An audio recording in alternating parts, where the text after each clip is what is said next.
Hello, hello. Welcome in, everybody. It's good to see you, Levi, Magulus, and Show as well. Yes, we are back in my, yes, my supposedly, like, main game, you know? Starville. We live again. But I hope everybody is doing well. How's your day going? And also, have you,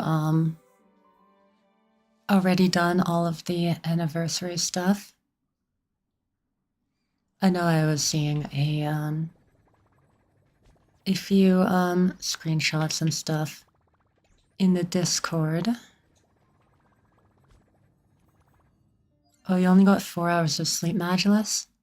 I'm sorry to hear that.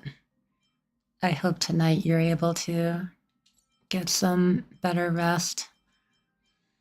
Hong Kong Starbucks supremacy.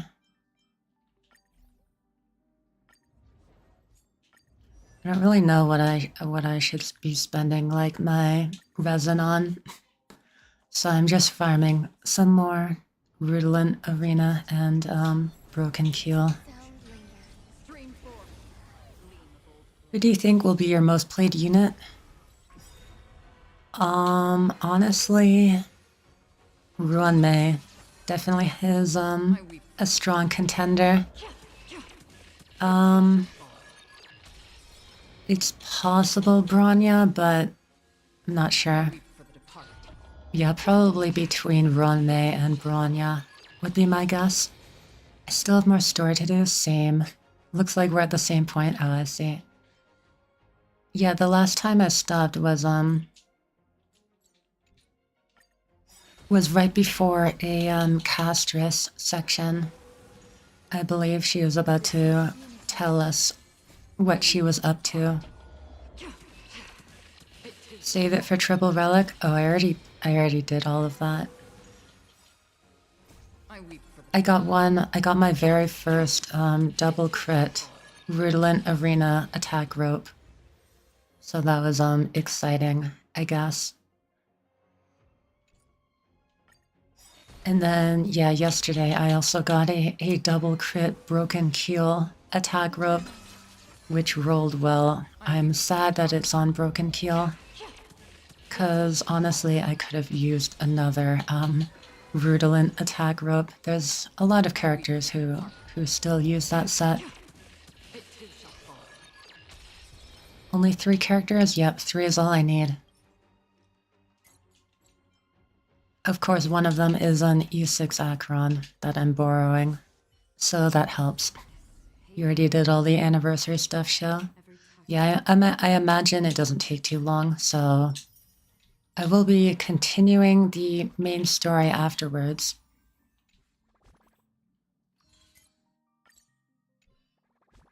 Right. So first things first, there is actually a video that, hold on. I'm looking for something on my stream, my OBS. There is a video that I have not watched yet. So I think I will do that first. I think it's just like a couple minutes long. So let's see if I have this set up properly. That looks maybe correct. Or hold on, wait. Maybe I am not supposed to be in theater mode. Okay, yeah, there we go. That's how I set it up. I'm just farming Izumo as usual. Yeah, I was doing that for a while before the triple relic. I did I get anything new? I honestly can't remember now. But my Akron is pretty good, so I thought I would try to upgrade some of my other characters. But yeah, here we go. Second and or 2-year anniversary special animation on the journey. It's time for a React Andy stream. 5, 4, 3, 2, 1. We are speeding.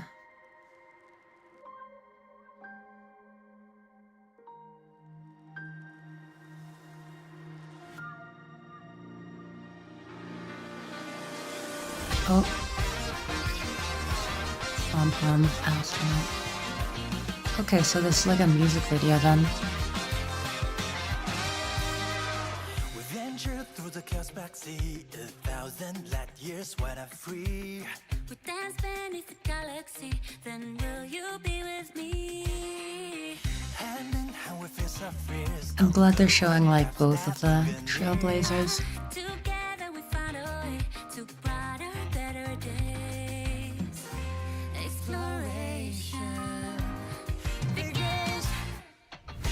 Moving on to paths unknown, to break into daylight. No sleep until sunrise. Wait, by Hung? Back from the dead? No longer tragic Yuri?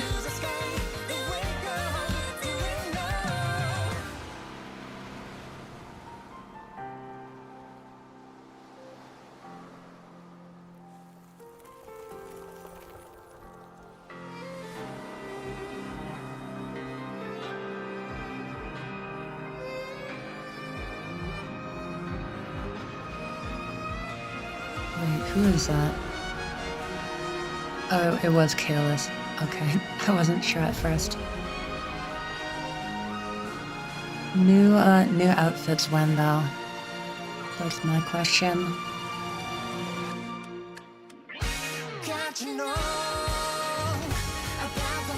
This animation though is really good.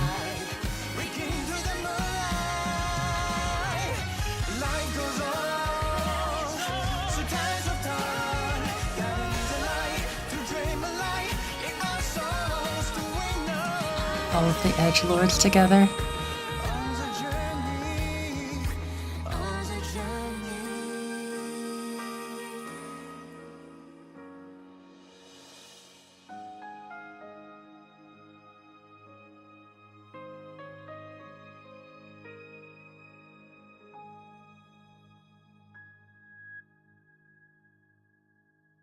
It was really good though. Yeah, the animation was insane.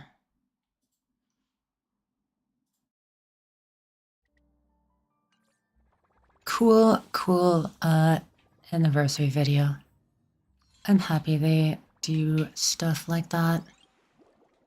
Honestly, like I was talking with my brother a bit and I mentioned like honestly the videos that Star Rail makes might be like the best thing about the game. Not even the game itself, but just like all of the like character trailers and myriad Celestias and stuff. I'm always impressed with just like how much they squeeze into these like short videos and stuff with like the music, all of the characters and lore and everything. Whereas the story kind of meanders quite a bit. Lots of yapping. But anyways, I did choose Kafka to send me a letter. So, to your dear self. Oh god, it's been so long since I did like a Kafka voice. I don't know if I can still do it. Hey, today should be the 2nd anniversary of the express journey with you on board. I'm not even going to bother. It has been a while since we last met, but I've always been watching your actions. Even now, I can imagine the expression on your face when you read this letter. Don't worry, I don't mean anything by it. I'm just happy to see how much you've changed compared to what you were like when you first woke up. Listen, the road ahead will be even more resplendent, but make sure you make your own choices no matter what. That's the only way you can reach the end of the story. A name you surely remember. Who? Alright, yes. A nice letter. Not too much, background lore or anything. But still, a nice little extra something to, add to the, rewards, I guess. But yes, here we go. I've been looking forward to this one. Okay, process my game data. Sure, you can steal my information, Hoyo. Go for it. Hopefully the audio isn't too loud. Actually, hold on, wait, can you you aren't actually hearing this, are you? Um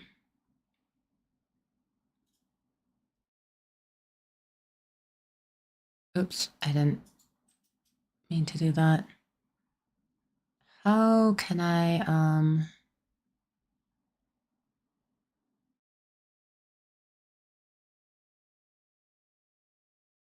no, there's no sound, but I don't mind. Here, hold on. There is something that I can do. If I just tweak a little something first.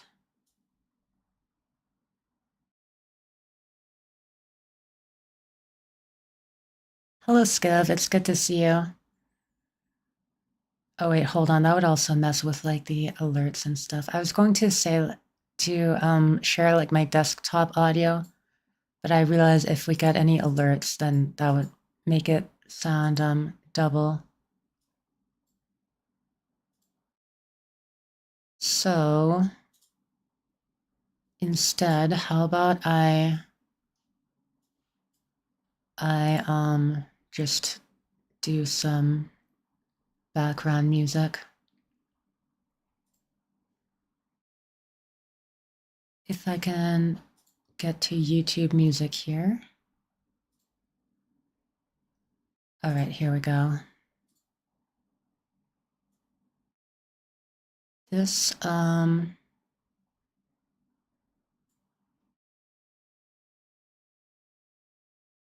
this should already be okay here. Hold on.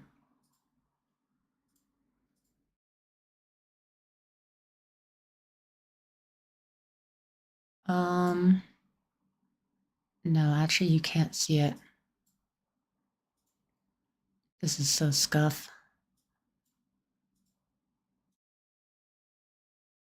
Is there a way to like center this? Oh, here. Center to screen, that works. We can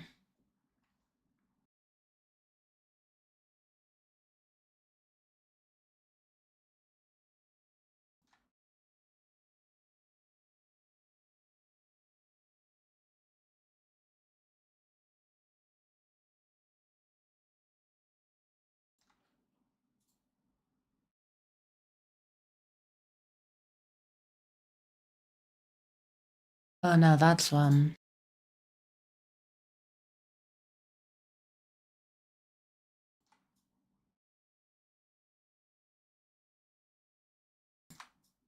Scuff as usual, of course. Can't have a stream without it.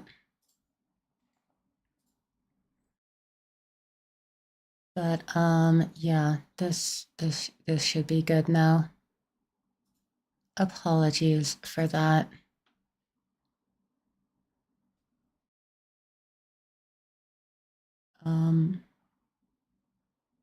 Is this audible?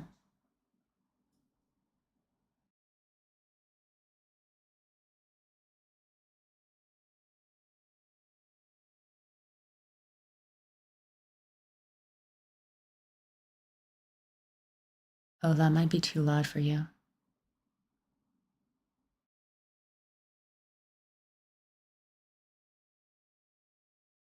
The scuff is real, okay. That should be good. Having audio issues is the beginning. In the beginning is better than later, at least. Yeah. True. But okay, for real this time. We are good. Yes. We shall now start the game. Attention all passengers. It's time for the annual Trailblaze report. Look at this place. The conductor really went all out this year. Even Akavilli hasn't experienced this brand new gameplay. Wow, even Eons have to write reports? Oh, this is kind of what my reaction was. Oh yeah, I don't believe you. Details like these, we'll talk about them later. Wait, why hasn't March 7th arrived yet? There she is. Oh, she has pom-pom ears. Wait for me. I don't know what these voices are. It's been a while since I had to use different voices. Hello, Prince Jakar. Welcome in. I'm happy you found the stream. I noticed you were on YouTube too. There's a stall over there selling adorable pom-pom ears. I just couldn't resist. I have a question. Sure, go for it.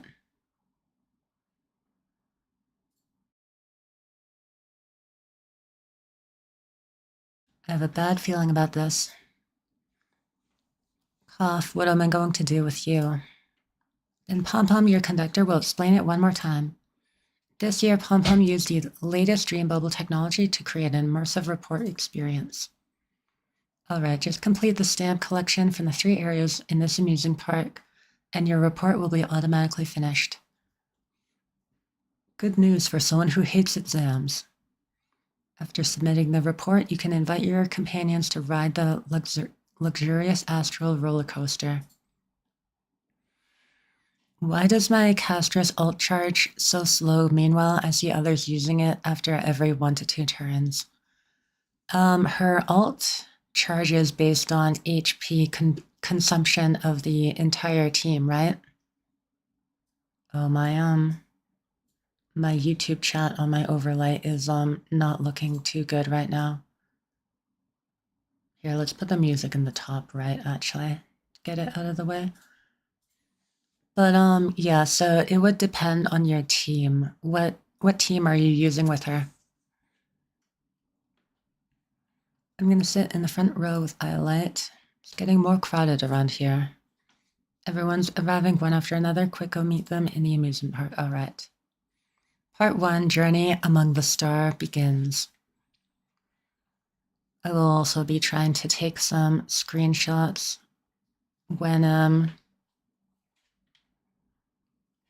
it shows important data. Oh, here we go. Since our trailblazing expedition began, we've spent 707 days and nights together. Wait, that's wrong though. Because on my Hoyo lab, I checked before I started the stream to make a YouTube thumbnail with it. And what did it say actually? I need to recheck it. But I'm guessing that this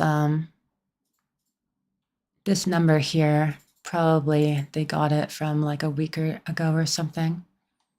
Oh no, yeah, my Hoyo lab says 733 days active, which I believe is, I have never missed a day.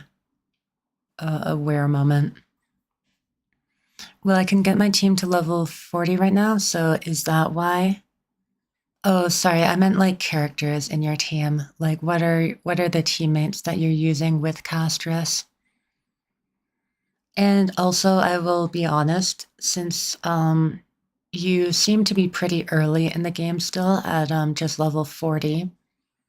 The max level is actually 80, which is probably where like what you're seeing everyone else running her as, like end game type stuff.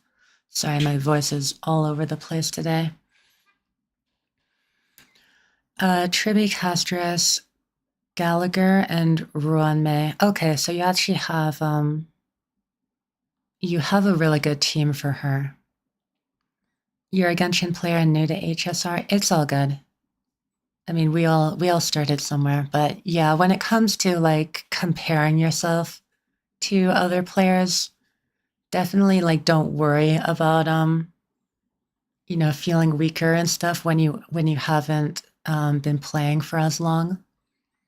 It is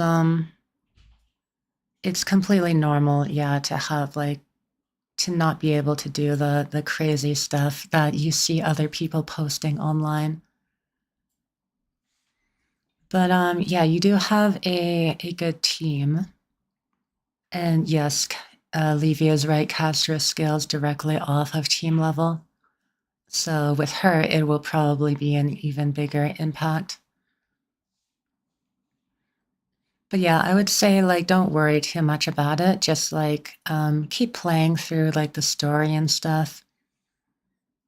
Yeah, if you are enjoying the game, of course, like keep playing and you'll eventually reach the max level and yeah, um you'll be able to get closer to that sort of end game challenge stuff. It's just that I can't use my alt. Yeah, it's let's see here. Um I guess I don't know. At level 40, are you collecting relics yet? Because yeah, raising like the max HP of your characters will make a big difference in alt charge. So yeah, in terms of your characters, like Tribby scales off of HP. Gallagher, you can definitely stack a lot of HP on him. Um, and then same with Runmei. Max HP is around 1,300 maybe. Yeah, so you're still pretty early on in the game, so you will be weaker than other players, just kind of like naturally. Try not to worry about it too much. But yeah, I hope you're still enjoying the game. I play it mainly for the story nowadays. In the vast cosmos, you're no longer a wanderer without a home. A cozy room to call your own makes sweet dreams even sweeter. Your room renovation is now complete, so kick back and enjoy that jacuzzi tub. Yeah, not much to do in the room after that event finished. Although I'm happy that I got Castress. Yeah, that's great. Congrats on getting her. Personally, I did not roll for her, but I'm happy for everyone who is enjoying her. So that's the reason you fell asleep in the bathtub last time. Hard beds are good for your neck. That's so cruel. Speaking from experience, Don Hung just sleeps on the floor. Why isn't she super strong? Well, it's as Levy said, she does scale directly off of team level. And I think as well, like once you start collecting relics and stuff, like building equipment on your characters and getting higher max HP on all of them, she will definitely become a lot stronger for you. When I have serious back pain, I also sleep on the floor. Actually helps. Interesting. Personally, I kind of need my bed to be a bit more on the soft side. No, I mean, why didn't you pull? Oh, I see, right, because she is super strong. Yeah, so I actually decided that in the end game modes like Memory of Chaos, Apocalyptic Shadow. Sorry, my words are struggling right now. And Pure Fiction. I decided that on my account I will only be using characters who've had at least one rerun. So basically just no recent 5 stars. And yeah, the reason for that is because I was feeling like the end game was becoming a bit stale with the combat and stuff. So I kind of wanted to just make things more interesting for myself. with this challenge. So yeah, basically like any sort of meta relevance for newer characters is for the most part irrelevant for me. I will still pull a character if I like really like them. Currently I'm saving up for the Fate collab. By the way, how good is Argenti? To be completely honest, not that great anymore. I would say the Herta basically outclasses him just like completely. I can't think of like a single situation where you'd rather have Argenti than the Herta.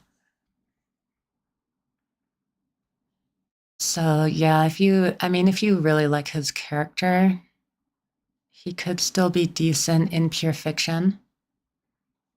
But yeah, outside of pure fiction, like I'm not sure how much use he has in Memory of Chaos and Apocalyptic Shadow. Shush. Hello, here's your exclusive venue limited beverage. And a limited edition joke. That's like way too accurate. Question. Why did Miss Himiko bleep, I don't know, short circuit? This time I thoughtfully added a shutdown button. Oh, you're most active during the daytime, so first thing after waking up, how about a cup of Himiko's special coffee blend? It's true, I do always log in the morning after I have a cup of latte. Honestly, right now, of what level I am, he is doing much more than Castris. Oh, so you already have him. Yeah, for you, definitely like early on, I can see him being a bit more useful since like you'll be able to ult more often and stuff. But yeah, as you get to a higher level, Castris will probably start to show more of her power. As expected, this is what it means to be a fearless trailblazer. As precious as the stars themselves are the memories we share with companions met along the journey. In the past year, you've made 12 new friends. I'm just going to slightly turn down my music.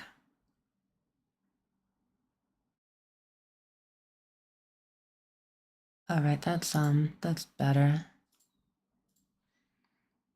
Oh, it's a promise then. Oh, these are all the characters that I've rolled for, yes. Firefly, it's a promise. We'll all make our wishes come true. Iolite, let's move forward. Wait, why is Sunday skipping the line here? I'll be right by your side. Oh, hold on, wait. I thought they were all going to talk. Oh well. Right, this is the most active character, right? Most deployed character. Who have we got? Oh, Acheron. Okay. I was honestly suspecting like more Harmony characters. Pela. Oh, this might have been before. No, wait, because did Acheron come out before or after Firefly? Oh no, she did come out before. So yeah, this is actually before I rolled for Ruanmei, I think. There she is. First instance of Ruanmei showing her face. Yeah, exactly. Besides his ult is crazy. Yeah. Yeah, early on I can definitely see him being very, very a strong character. Oh yeah, here we go. The Ruanmei train continues. Well, this okay. She has completely dominated the calendar. Oh, jump scare for Robin.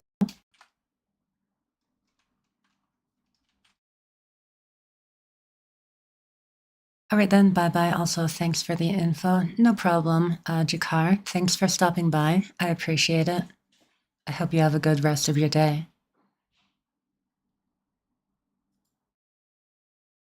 Can always count on them to have your back. Let's invite them to the party car next time. Hello, Dane. It's good to see you. How are you doing? In the break room where 8 paths intersect, the most frequently deployed character from each path is... Oh, right, I was seeing some of this. Gray hair. My sweet column friend. I'm good, and you? I'm glad you're doing well. I'm also pretty good. Yeah, I am definitely feeling better now, like compared to last week and stuff. I am happy I was able to once again stream like for 3 days in a row actually, so I'm happy with that. You got my like and sub by... Oh, thank you so much, Jakar. I really appreciate it. Oh, I feel like I should have had like an alert for you subbing, but maybe it's not working right now. I'm not sure. But thank you so much.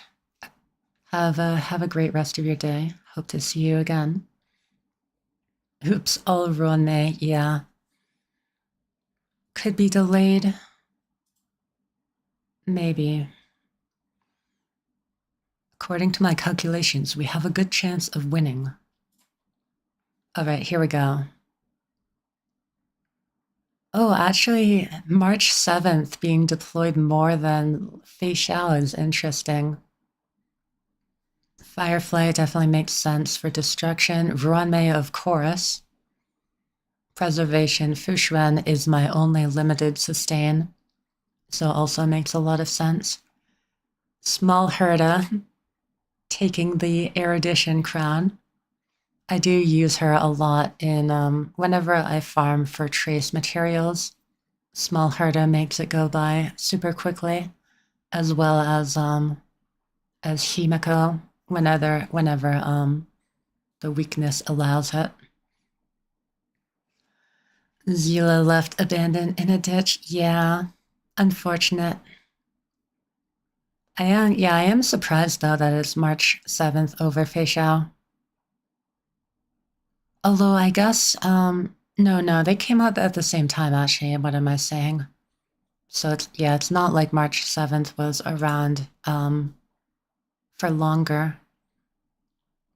But yeah, Gallagher, Abundance, makes sense. Akron, of course. And then literally my only remembrance character is the Trailblazer. I don't have anyone else. But yeah, it's pretty crazy how much I use Ronmei. Whoa, you've been getting stronger behind our backs? What are you talking about, March? You're right there. Oh, I should have taken a screenshot of that one. My bad. But over the last year, you've consumed a total of 91,900 Trailblaze power, earned 227 million credits. Wow.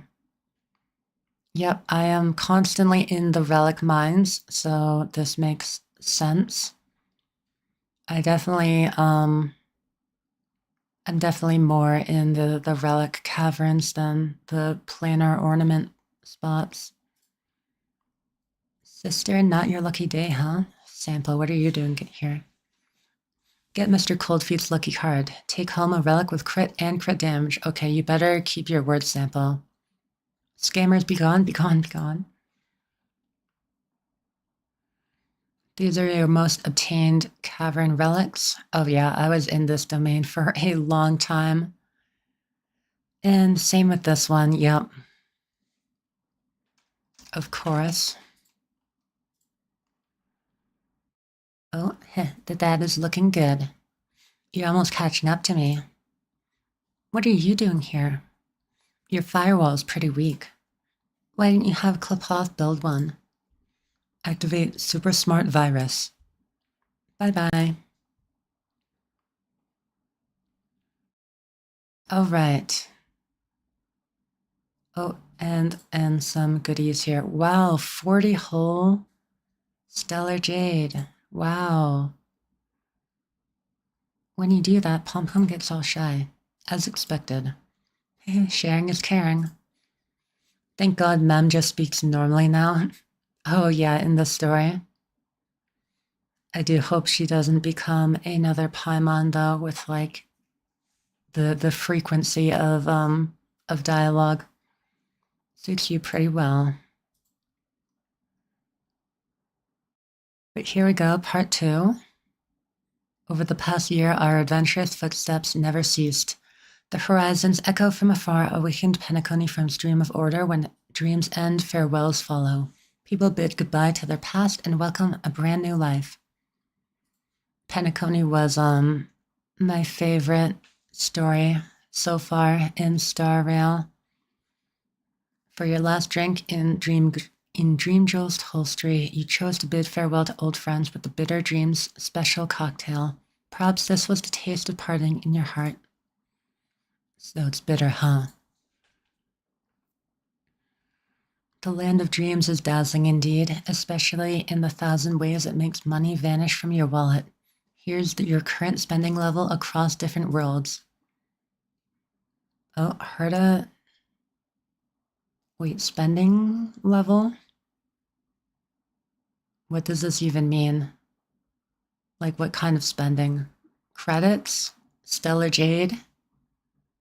I'm not sure. I don't think it's like real money, is it?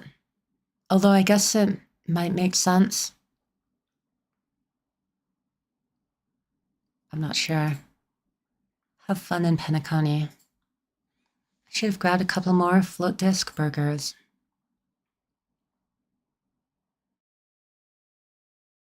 All right, kids, it's nap time. I sleep. Oh no, not the not this place, the bird academy monkey place. I don't want to go back here. I can't sleep. Huh?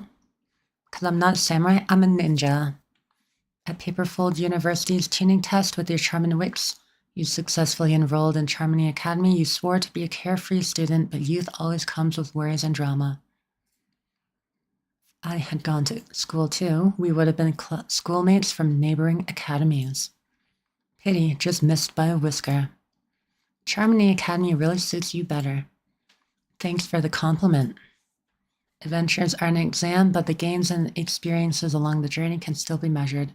So far, you've completed 934 achievements, 331 of which were accomplished within the past year.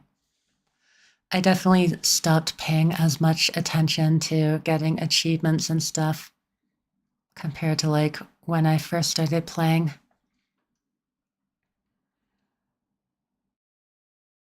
Swinging your bat could mean facing off against foes or making friends through martial arts at the war dance ceremony. Highest single attack damage is 74 million damage. Damn, almost 75 million. Over the past year, you fought a total of 9,005 battles. Oh my, I missed the war dance ceremony. Does that mean I've missed my benefactor's brilliant moment on the field? It's okay, Miss Tingyan. She is the coach. Why does she have a pink tail too? Your kindness brings... Wait, how do you know her tail's pink, Xiao Xiao? You're literally blind. Your kindness brings warmth to the cold cosmos. In the past year, you've earned 920,000 credits through assists. Your friends most often relied on Akron's help, who provided 697 assists in total. Yes, thank you for giving me so many credits. All of my friends. Oh, Zila, popping out of retirement. Oh, is this the bird general Jing Yuan has been raising? I'm free. I can speak. Where can I buy a bird like that one? Zila, you need to be well behaved in public.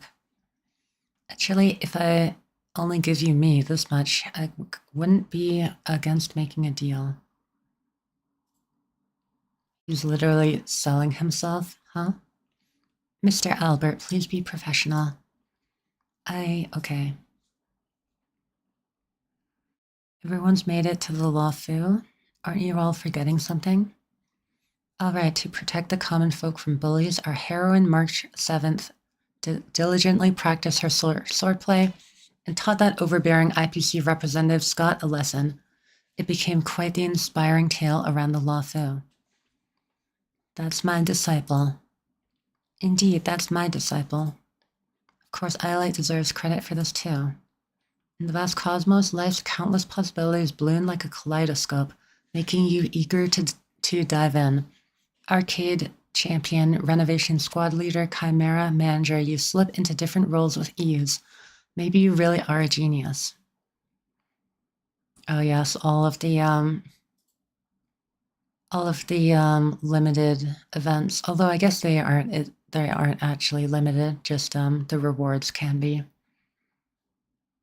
Yes, I have not started the latest one actually. From this patch. You always perform so splendidly. Destiny always writes you a more fascinating script. Continue on towards a life without regrets. In Amphorius, even an awkward start with a crash-landed car couldn't stop the birth of a hero. Well, if you know, you know. Challenging titans, seizing the core flames, your arrival has brought delightful progress to this flinchiest journey. Through the might of Orynyx, you are able to wield the magic of time. Oh, drama. Due to your lack of mastery, you've been crushed by collapsing structures in one different way. These are the untold tears of a hero. That's kind of funny that it keeps that statistic. Oh, are your injuries severe? Be extra careful when traversing through the ruins. I'll do my best to help you avoid any dangers. We will help out too. Where's our wonderful trailblazer? At the market, at the theater, in the bathhouse of the Marmoreal Palace. You've already grasped the essence of being an Euphorian hero. Besides being a bath enthusiast, immersing yourself in the citizens' daily affairs is absolutely essential. In Euphorius, you've helped 4 adventure missions reach their conclusion. That's probably not a lot. As a dedicated gossip chaser, you've overheard citizens' conversations 7 times. They're calling out my lack of exploration. You should focus more on yourself. Could you elaborate on your statement? I've got something to take care of, so I'm leaving. According to the intergalactic customs, falling in love with local cute creatures is the fastest way to bond with the locals. During your leisure time, you often chat heart-to-heart with Verax Leo along with your friends, counting up to 2 encounters. Okay. You've crossed paths with Spirit Thief 9 times, and they always remind you of the sweet and sour taste of grapes. More lack of exploration here. So even the lions count as cute creatures. Actually, I prefer chimeras. Awu, not so much anymore. Please proceed to the final area in an orderly fashion. Okay, what is the last part then? We get, wow, 40 whole stellar jades. Amazing. Like the boundless universe itself, the genius's thirst for knowledge knows no limits. Driven by a sense of duty or curiosity, you carried the Simulated Universe project into its 2nd year and participated in a series of new research topics. Is this all about Simulated Universe? I have reached the highest difficulty in both of these. Slacking off is part of working hard too. In the adventure domain, your best challenge is Trotter Catch Challenge. Oh yes, that's definitely a no-brainer with Fei Xiao. She makes it very easy. So far in your research, you've caught 460 warp trotters. Wow. Our sincerest gratitude to the trotters for their chests. Rip warp trotters.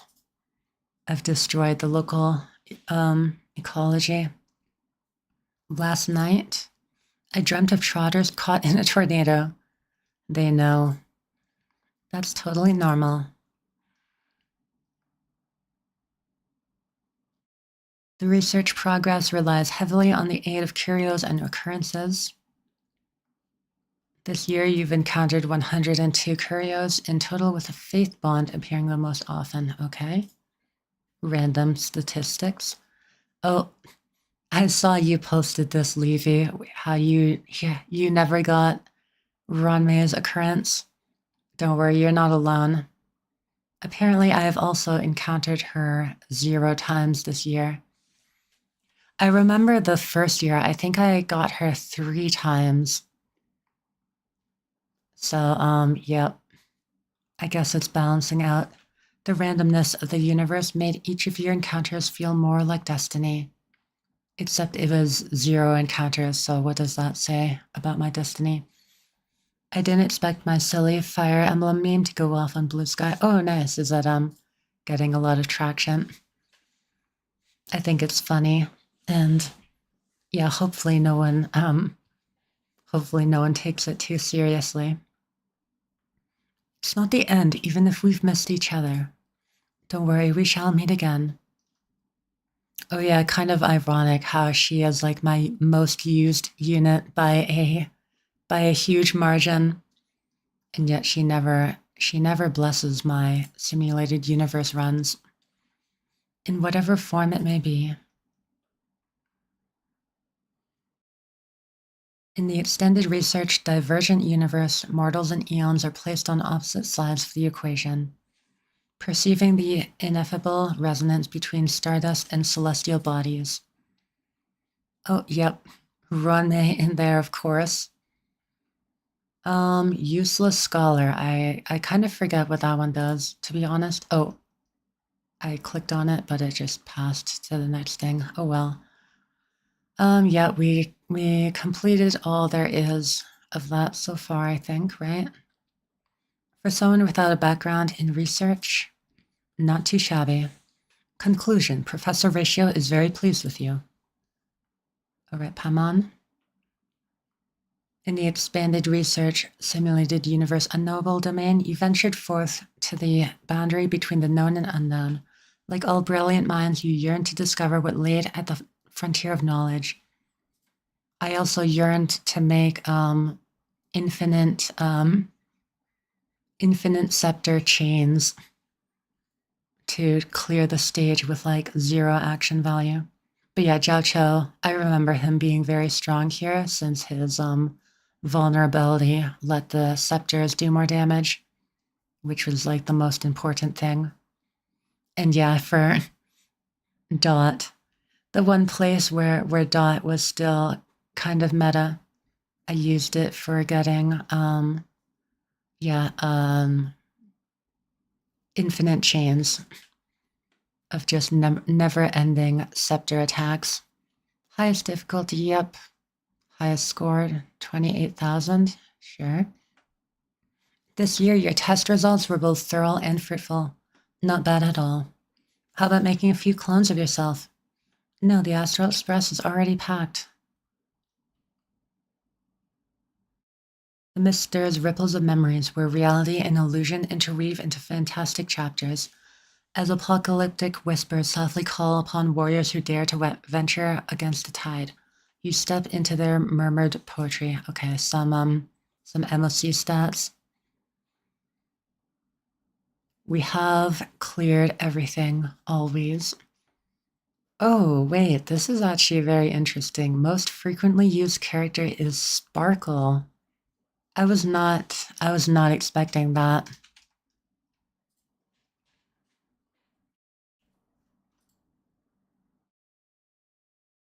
Here we go with Pure Fiction. Most used character was Acheron. Actually, also kind of surprising that it wasn't like Small Herda.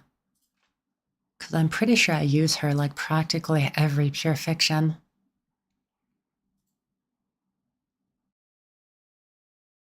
And Apocalyptic Shadow is Branya. Wow. I like her little picture here. Yeah, I always use Branya with Fei Xiao. And Fei Xiao is a great Apocalyptic Shadow character for sure. Also, just the fact that I was grinding for super fast clears for YouTube videos and stuff.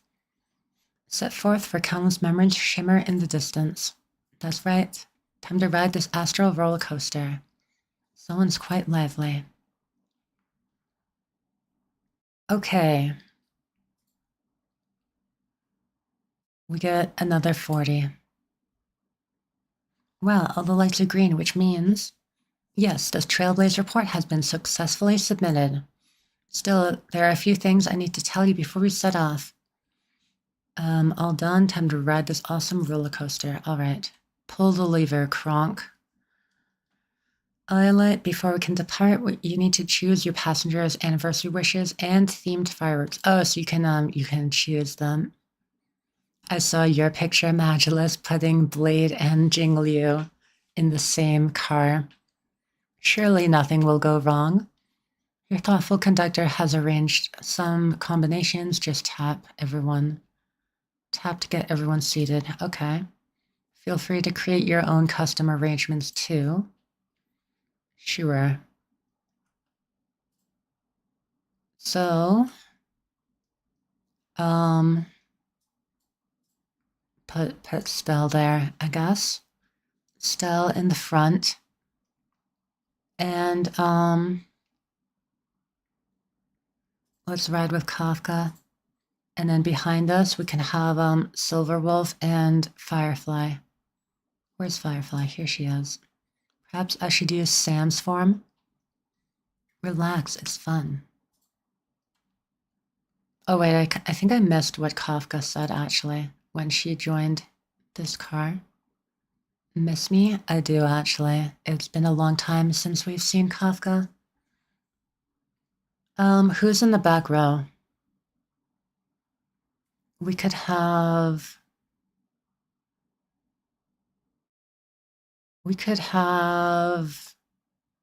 Oh, I know who to pick. We've got Fei Xiao and Yukong. Oh, they don't have any special interaction. That's too bad. But still, I think this is good. Happy 2-year anniversary. Log in for 365 days. Reach the end of the story. Is it always the same mechanics? Thank you, Ron May. Friend, just spend freely. Mung bean soda. There's a lot of options here. Bleed and jingle you there? Now, yeah, this is better.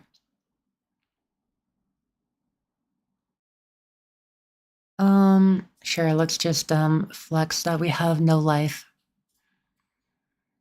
Let's see here. Welt, Don Hong, March 7th, Himiko, Pom Pom. Honestly, I would trust March 7th to put on some good fireworks. So let's go with her. The firework theme you select for the first ride will set your coordinates on the anniversary celebratory art. Please double check before launching. I think we're good. I think we are good.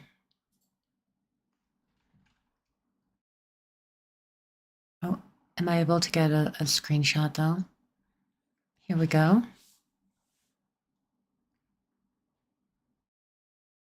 Oh, you missed one day, Magulus? Yep. Failed.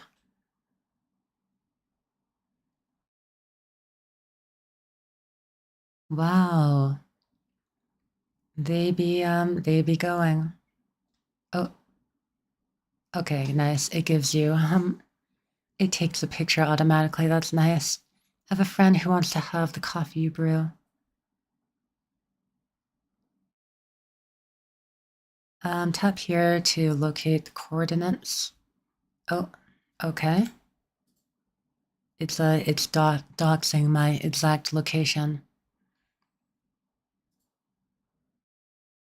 Wait, okay, wait, tap here. Hold on, what is going on? Oh. Okay. I don't actually really know what it means to be put next to other people like this, but here we go. I have a friend. Oh, yeah. Wow, you can scan my QR code or something. Hold on, I just want to have the picture though. Does it give you like the full screen picture? Most frequently used character. Oh, I see, I can change them all around here. I mean, I guess we can just be truthful, right? Ruanmei is by far my most frequently used character. But yep, there we go.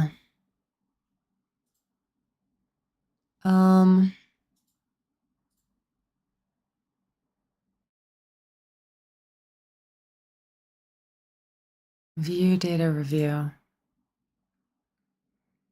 I don't understand what this means. 42% random review? Do I just need to like click on different people or something? I don't know.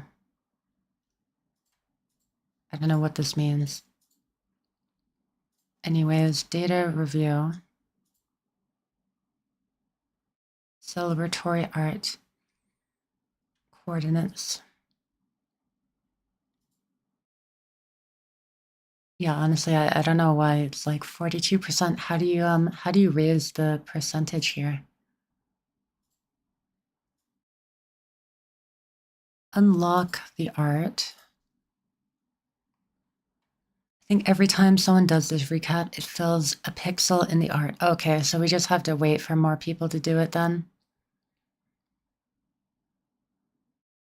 We're waiting for people to do the event. I see. Hello there. Hello, Plunder. Good to see you. How's your day going? I've spent 365 days this past year playing Honkai Star Rail. Happy Hong Kong Star Rail. Yeah, okay, it's a global thing. I see. Makes sense. Although, like, I did want to get a picture of the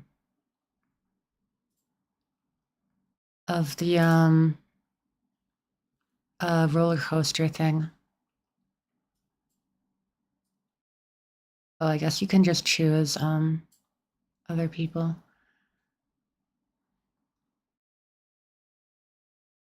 Oh, wait, that's not what I wanted. That is not what I wanted.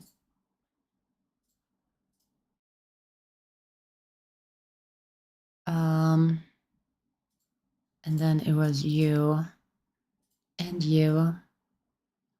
And then it was, there we go. I'll just take a picture like this.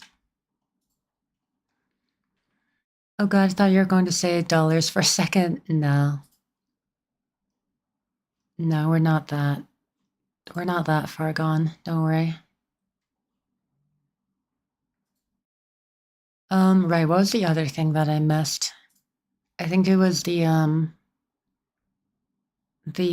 characters, right, for each path. Did I miss that one?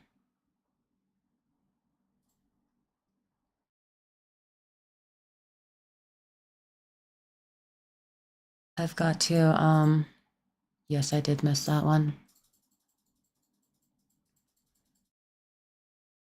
I wish you could, like, skip to certain statistics. Can you only pick the characters that you own? Oh, I actually didn't notice. Maybe. Oh yeah, and here's all the characters I got too. This year, all of the characters I pulled for / lost 50-52. My day is fine, I guess. I forgot to eat lunch, so I snapped at a friend on the phone. Oh, while my blood sugar was low. I ate soup and miraculously I'm a sapient creature once again. I'm glad that you are once again sane. Yes, it is important to eat food. Well done there. That's the thing I wanted. I apologize. We're cool. That's good. But it was embarrassing.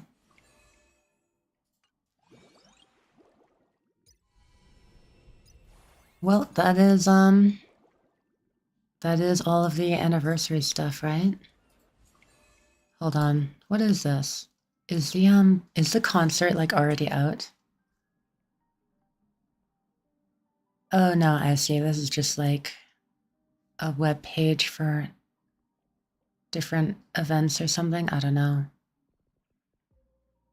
The okay, yeah, it's still about like three weeks or so away from the live concert.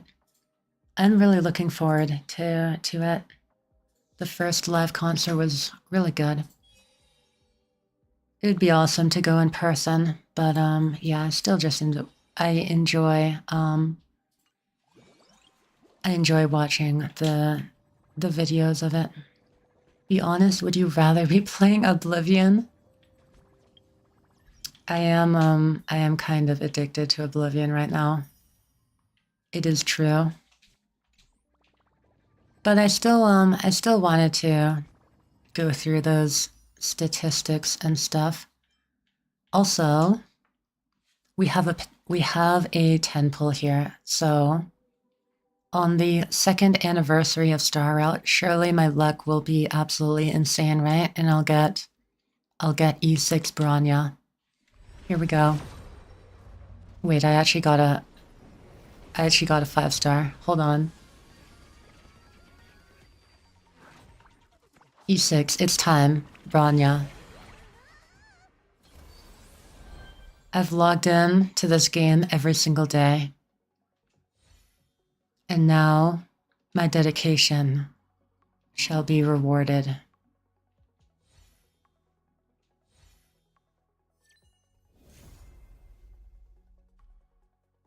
Never mind. We got night on the Milky Way. To be honest though, pretty nice to have. It is new for me. Oh, hello, Arlen. Okay, actually, well, got a couple 4 stars too. Sure.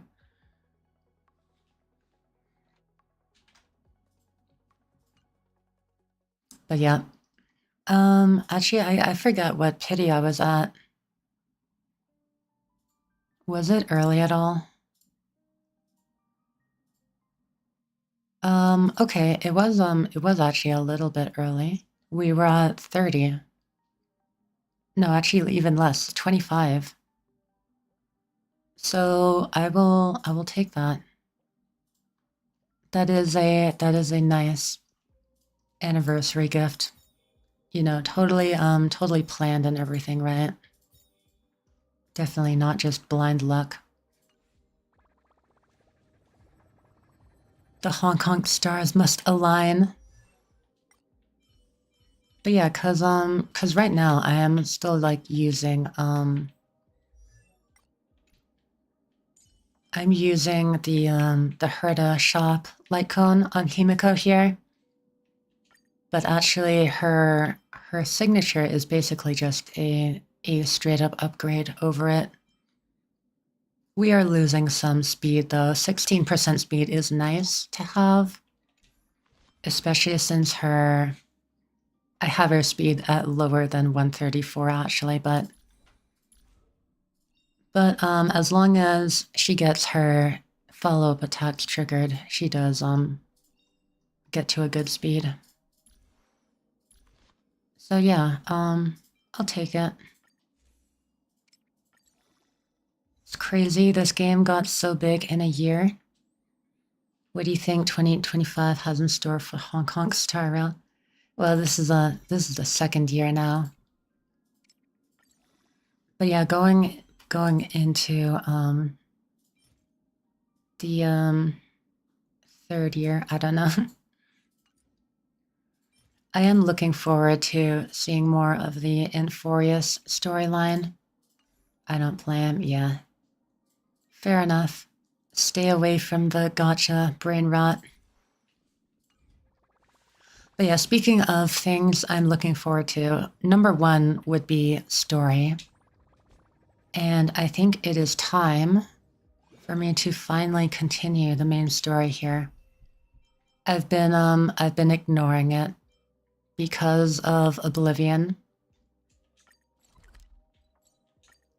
So let's finally get back on the Star Rail track, shall we? Number two, though, that I'm looking forward to would probably be the Fate collab. I'm saving up a ridiculous amount of pulls. I already have about 400, I believe. Yep, over 400 pulls. Can't escape from crossing fates. A Blaze Blue crossover would be awesome. But actually, it's Fate Stay Night Unlimited Blade Works. You watched a bit of Fate Zero, I believe, right? Perhaps against your will, but yeah, it's that franchise. Yeah, but I don't remember. Fair enough. Oh right. Now that I'm going into the story, I will. Oh, I still had the music on here. I'm going to stop my my YouTube playlist right now as we focus on the story.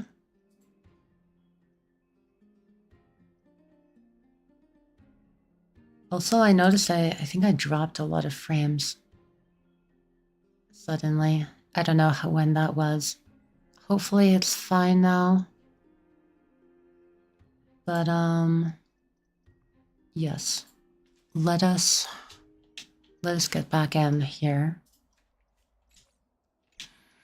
Wait, was that the one where King Arthur was a girl and there was a smug blonde man in a vehicle in the sky?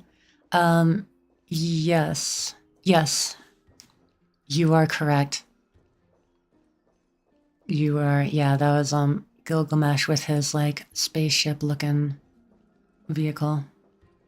Yeah, your memory is so good. I'm starting to think with it kind of ruined the rest of the franchise for me though. Oh, starting with Zero, right, yeah. It is also my favorite Fate adaptation for sure.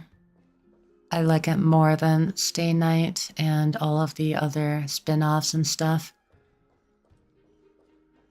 I still enjoyed Stay Night, especially Unlimited Blade Works is my favorite version of it. But yeah, Fate Zero will always be my favorite. But here we go. We were like debating here in this place, and we were kind of like losing the debate, or at least Aglaya was losing the debate. And then suddenly Castris showed up and is seemingly against us. But now she's going to explain why. Are you ready now? What happened when you went to look for Anaxa? How many fates are there? 7,000. In actuality, Basically, yeah. he showed me. Wait, is she very quiet? Or is my game not loud enough?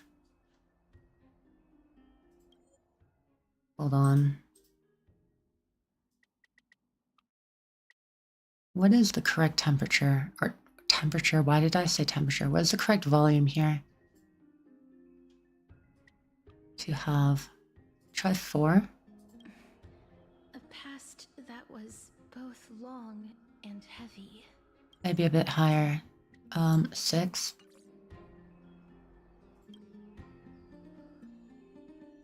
The reason I say this is, as I've mentioned earlier, I think that's probably good, The answer was hidden but let me know if treasure. it's still too quiet. In this game, everybody dresses like they're going to the Met Gala every day.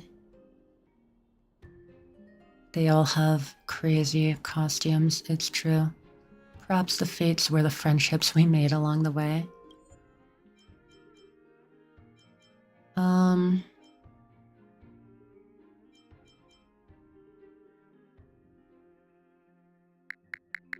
Do I go 10 here? No way I go, no, there's no way I go for 10 volume. Anaxa, you were in the Netherrealm? Hotter equals louder, colder equals quieter naturally? Yeah, of course. What's long and heavy, Castris? Wait, what? Make the voices hotter? That's a good temperature? Okay. Yes. I'm glad I got the I am temperature but a right. living dead Thanks, man Plunder. now. But that's not important. What truly matters is, I overheard a conversation between heroes.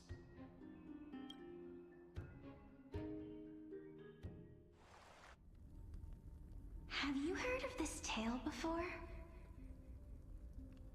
A tale about the ocean god's treasured pearl, our hometown. Maybe I will raise it. Let's try 10. It was a seaside town which enjoyed the ocean breeze and glorious, peaceful times, thanks to the wisdom of its ruling queen. Oh wait, hold on. Let me actually check something in my desktop settings. Okay, wait, yes, I know why.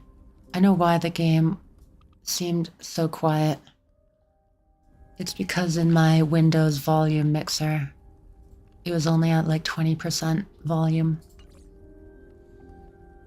I probably turned it down to just like grind the dailies in the background and stuff. No, and I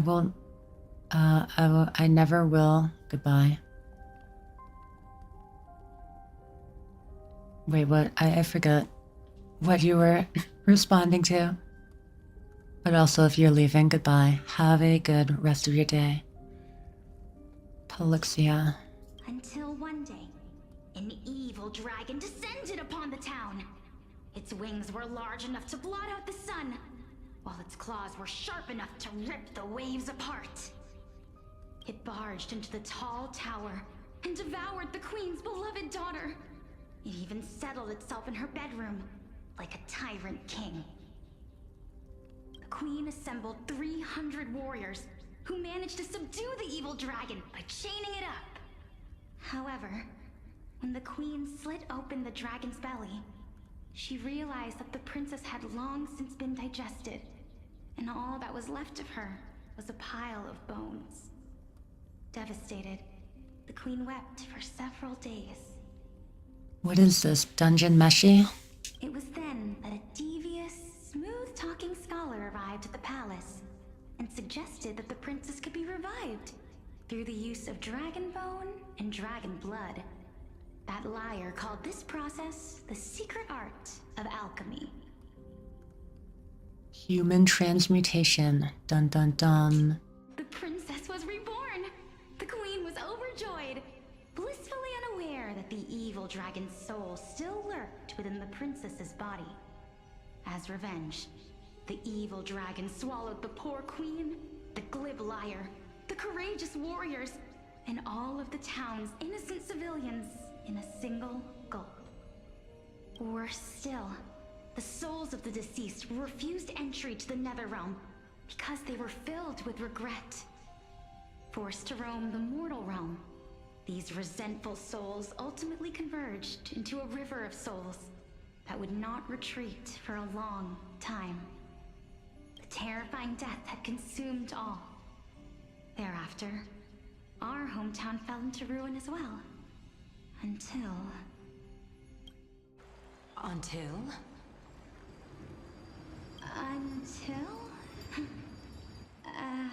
Actually, I don't know what happened next either.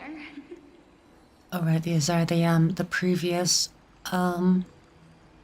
flame chaser people from the previous version of the world or something. That was my theory before.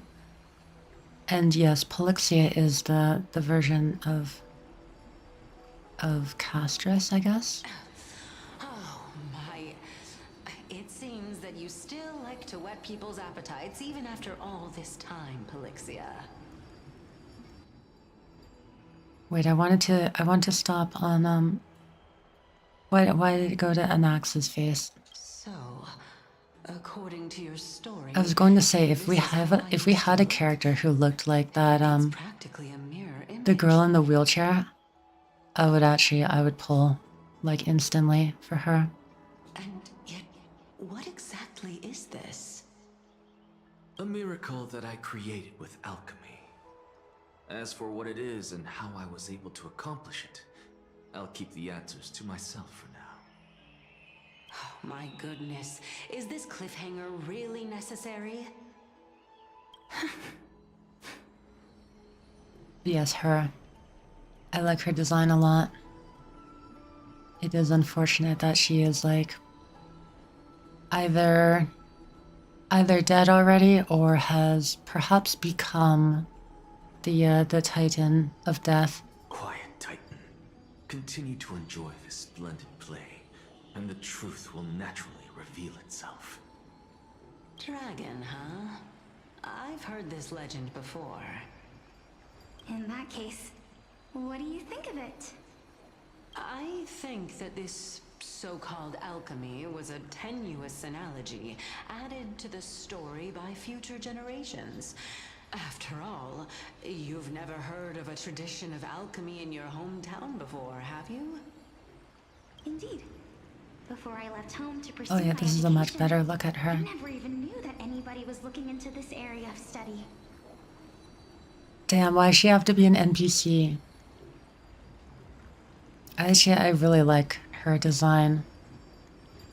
Quite a lot. If Castress had looked like this, like wheelchair and everything, would have definitely pulled. Therefore, we can just treat this tale as a fable told to young children. A fable, you say? If so, what moral is it trying to impart to the kids? I guess it might be the concept of equivalent exchange? The first rule of alchemy. Oh? I thought the moral might be closer to something like honor the dead. What? At a loss for words? Although I will say, I would not expect that voice to for her to sound like that. No, I merely realized that we're both thinking of the Much same much principle. more like high pitched If and life cheerful is than I would priceless, have then expected. there's hardly anything else in this world that is of equal weight to it, right? Indeed. As expected of the wisest scholar in the land. You flatter me. Why don't I ask you a question as well, as a form of equivalent exchange? Of course. What is your question? If I imparted my knowledge of the art of alchemy to you, would you use it to resurrect someone you loved? What? What kind of strange question is this? I got it. You're just trying to get me to tell you whether I like anyone, right? Let's just leave it at that. That was rude of me. Yes, I would. Oh? Who would she resurrect? Death is inevitable. In the days to come, I'm certain that someone whom I cherish deeply will leave me for good. Even the Castress look-alike is suffering from wonky mouth animations. If such a Unfortunately. mighty power really existed, I think I would use dismiss it without hesitation.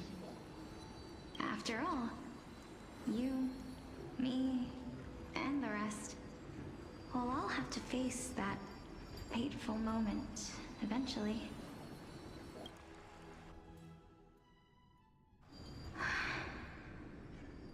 My time is finally here. However, perhaps because of my firm belief in the immeasurable value of life. Yeah, they aren't even trying with these lip animations. It's just Castress is like bugged or something.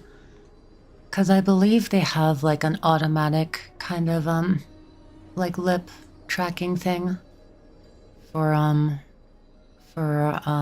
of the voice lines, but yeah, for Castress it just has not been working at all. And I'm seeing it with others too this patch. Oh really? Damn, that's unfortunate. I am unable to complete the trial. Oh, she couldn't get the core flame then? Or at least couldn't, like, combine with the core flame. You shall wither, and through that, the dead will sprout again from the remains, and be reborn with the dead flame. It is a pity that fate is such a cruel mistress. Is there no other way of interpreting those words? I'm afraid that the meaning is clear. Between my sister and me, one must pay the price.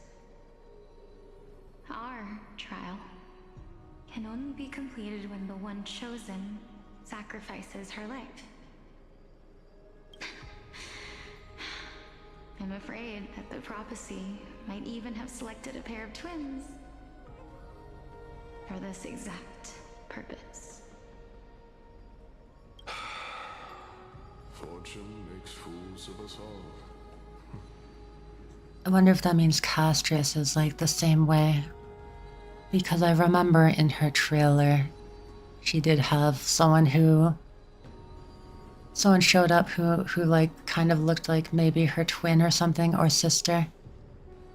But obviously we have not seen anything about her in the story, so... My sister is prepared to sacrifice herself. And yet, I can't do the same. Something similar to this might have already happened. How absurd. My time is almost up, but I'm still afraid to welcome death. What should we do? If I'm ultimately not able to make up my mind...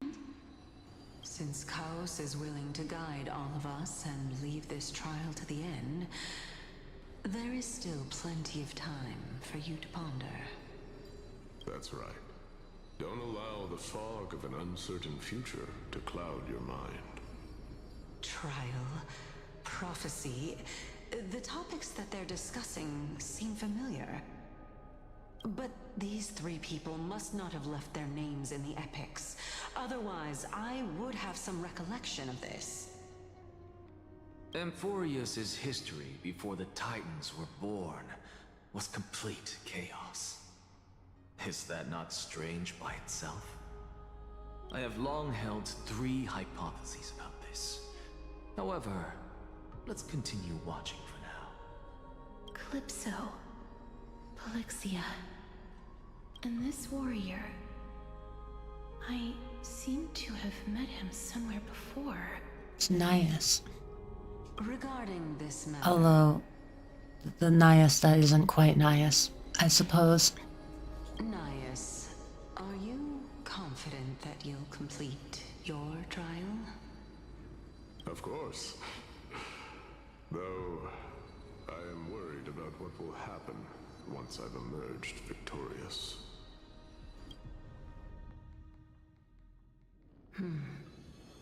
Looks like you have made up your mind. Yes, this is the safest course of action. Completely separating courage, honor, tenacity, sacrifice, and reason. Oh yes, we I sort of remember that from the first patch. And yeah, the Nias of then was the separated reason of Nikador. You really know how to make things difficult. Please, young lady, witness my fall and demise. Lady Calypso, you shall host the soul-rending ceremony. I do not understand. Why would you dare to sacrifice yourself for a future that you won't get to witness? Because this is our destiny. The power that resides within me is so intense that I will one day be engulfed by it. Furthermore, a valorous death before glorious return has always been the path I chose to walk. A journey I began long ago. If your sister or Callus were in my position, I believe they would make the same choice as well.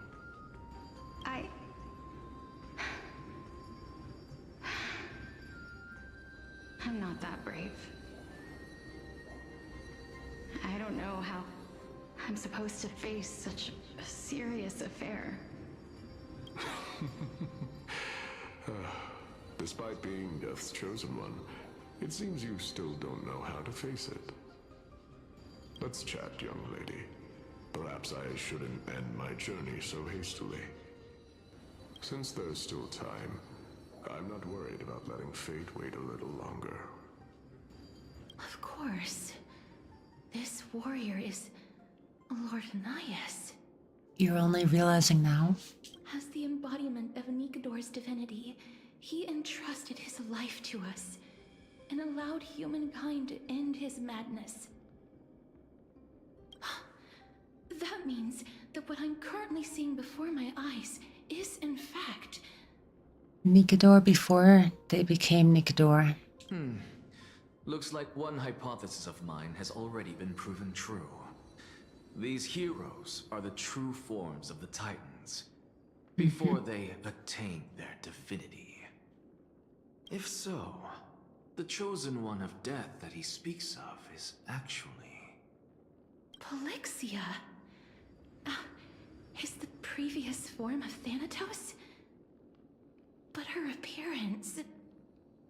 Looks just like you. If this is true, as long as we can find out where she went, we'll naturally be able to figure out the location of the Death Titan. But before that, we first need to witness what ultimately happened to Lord Nias.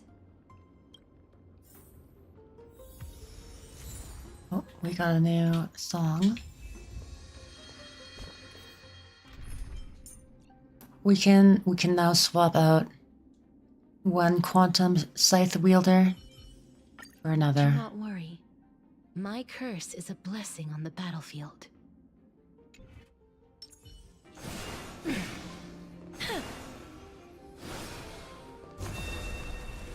Oh, she got that Jingliu aura. Let's see if this has anything to say. Head to the Titan Cliff in search of Anaxa, the sage. Expert in soul studies might be able to save Iolite. Seems Anaxa has been expecting your arrival. Those fallen heroes are the mortal incarnations of the Titans before their ascensions to godhood. These strange memories may point the way to Thanatos.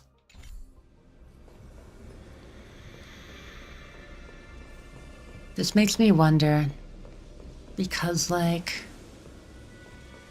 I find it odd that the previous form of Thanatos looks like Castress, when all of the other ones don't look like the current Flame Chasers. Oh, thank you so much for the alert, Callistra. I appreciate it. I hope you have... Oh, did I wander too far or something? I hope you have a good day and a relaxing lurk. I appreciate it. Who dares disrupt my slumber? More visitors again. Let me tidy up my horns first. Huh? Oh. Okay. We, randomly found a nymph. Oh, and I randomly chose the correct option by spamming A. I'll take it. Let's take a picture.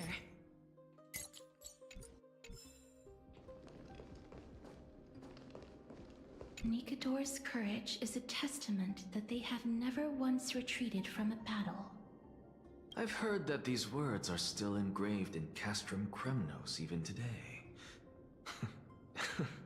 It didn't occur to me that they were actually part of an alchemical formula. Okay, so, game theory cooking up in my mind. Castris being the only one who resembles one of the previous flame chasers makes me think that perhaps she is in fact a separated part of Thanatos and not a normal human being.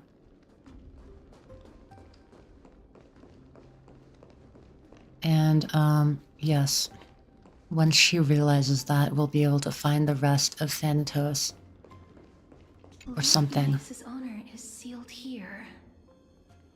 Incredible.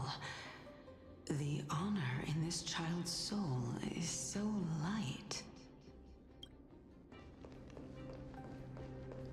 I believe that his tenacity is sealed within this statue.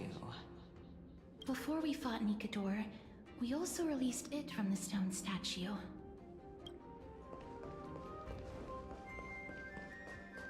Sealed within this statue is undoubtedly his sacrifice. They use their own body as our city walls, keeping out and protecting us from the pervasive spread of madness. They are acutely aware that if the end times were to arrive, Thank you for the redeem, Levy. nothing left in this world to conquer. Yep. Nothing but gotcha on the mind. Accurate.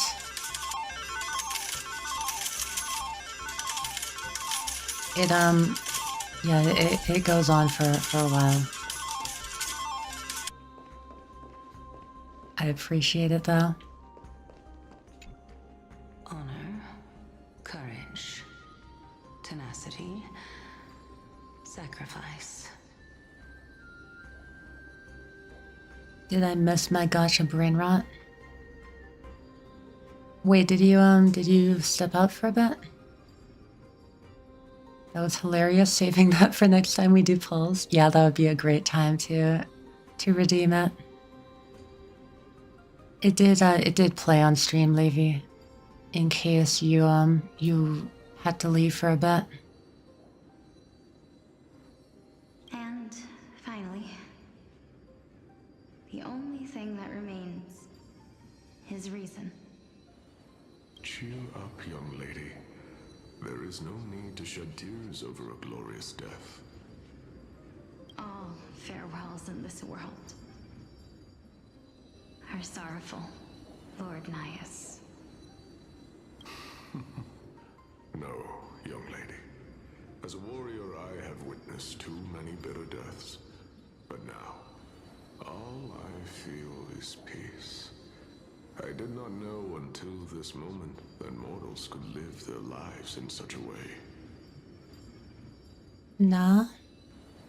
Wait, nah, so you didn't leave? Or nah, like you didn't see it? Although only a sliver of your soul remains, you remain so optimistic. Or maybe the truth is that you aren't able to feel sorrow anymore. To be honest, I don't know either. But I am certain of one thing. This is not an acceptance of death nor apathy toward it. It's not even a feeling of despair. I am just enjoying what remains of my life to the fullest. Enjoying? Indeed. Along this journey that we've taken together, not only have I changed the world, I myself have also changed in the process. And now I have reached the journey's end. When I look back and see the grand epic that I've personally written, how could I not revel in that fact? But when you depart the mortal realm, won't all of your accomplishments be reduced to nothing? Separation and death are two sides of the same coin. Reconciling this doesn't come easily for a mortal.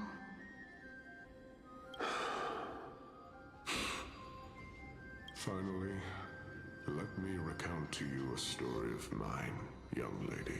Story time. The first time I returned from the battlefield, I felt extremely hollow. The calamity had devoured everybody on the battlefield but me. When I returned to the city alone, the citizens held a banquet for me that was far from pleasant. I felt as though I was still on the battlefield, and the person who had returned was nothing but an empty shell. Damn, he came back with PTSD. It was late into the night by the time the banquet ended.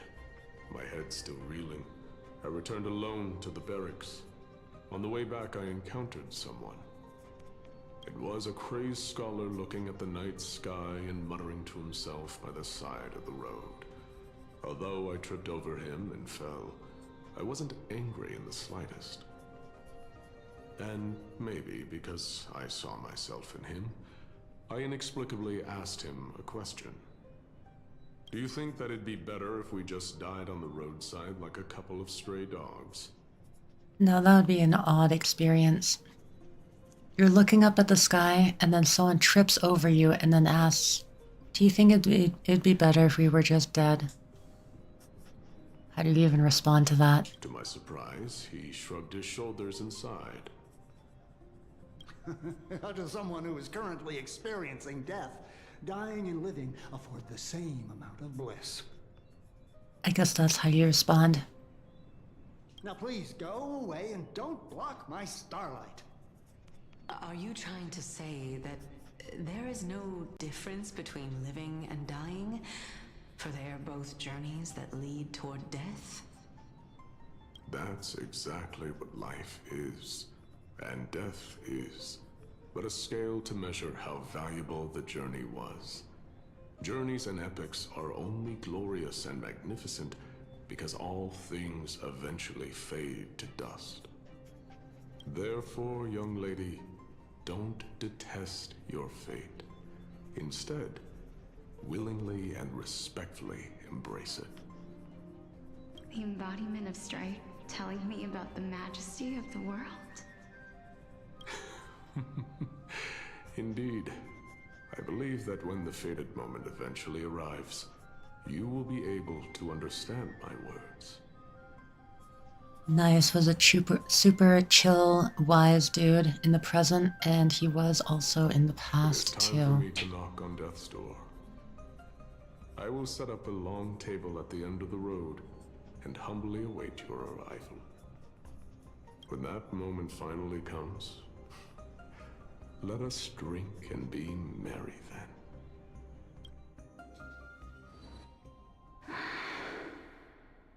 I knew this day would eventually come.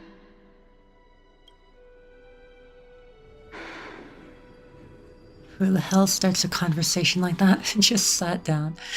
Hello, Cyan. It's good to see you. Welcome in. I'm really happy that you were able to fix your laptop. That's great news. Hope your day is going well. Are the both of you ready?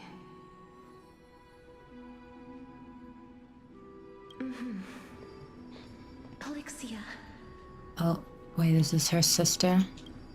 I'm here. Okay, yes, so... I mean, this is literally just Castress. So, yeah, once again thinking that Castress is like a separated part of Thanatos.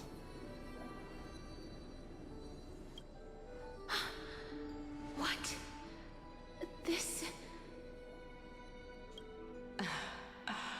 This is quite interesting indeed. Is this... Polixia's sister?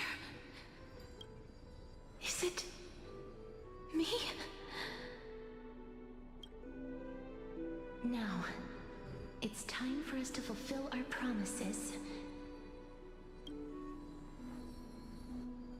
Are you afraid? Hello, I am too. I was nervous for a time there, but we're back in business. Yeah, I am. I always get so like anxious and stuff when I have like PC problems and things like that. Cause honestly, like I mean, I'm sure it's the same for you, but like our computers are just such a huge part of our lives that like thinking like the thought of like losing it and stuff, things going wrong is just like, yeah, the worst thing imaginable. But yeah, I'm super happy that it was you were able to replace the battery and stuff and get it working again.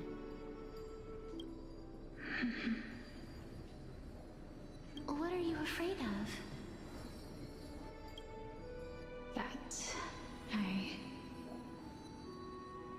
won't be able to do it.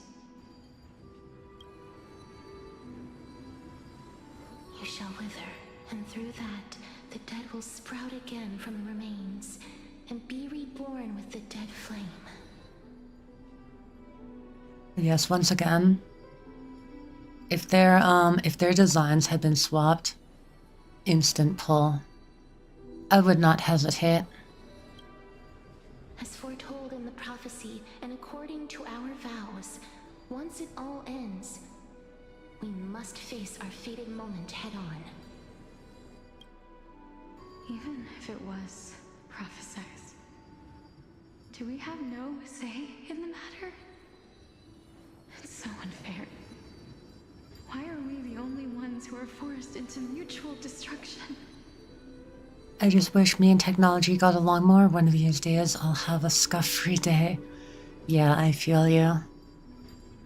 I wish you the best of luck in your technological endeavors. Hopelessness or huffing that copium, I have no idea. But yeah, I hope that things go well from now on in terms of the laptop and everything. Let me do it, sister. Let me be death's sacrifice. I was never long for this world anyway. But you're different. I was the one who wasted your life after all. Damn. You're wrong, Polixia. Yeah, you're not a burden. I don't think that my life was wasted. Just the opposite. When I finally arrived at this destination and looked back at the journey I took, I discovered that flowers had long since bloomed along the path I walked. It was you who sowed the seeds for this sea of flowers. One that is more beautiful than the promised land at the end of the world. Besides, I have lived a fulfilling life. Even though I was fated for sacrifice, none of the things that I've experienced will dissipate. Instead, they'll forever live on as memories inside your head. Will they not? How could my memories of you ever compare to the actual you? I'm probably going to be lurking a bit though, playing HSR myself currently. Have some baby seal pool fights to do for those sweet jades. Oh my god, I said sweaty. What the hell? But yeah, I appreciate the lurk though. Have fun in the event. I still need to start it. I'll probably get around to it after I finish the story. But who knows when that will be. Well then, tell me, what exactly are we?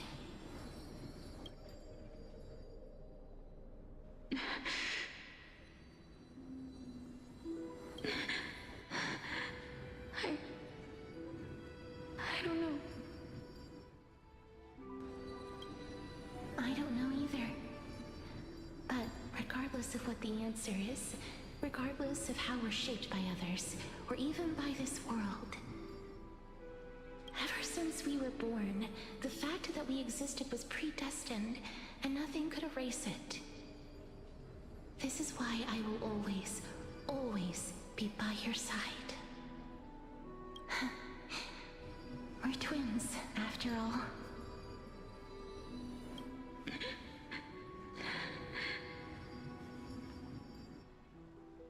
All right, my dear Polixia. It's time to extract my heart and light the flame of death. After that, use it to plant the first bud in the prophesied new world.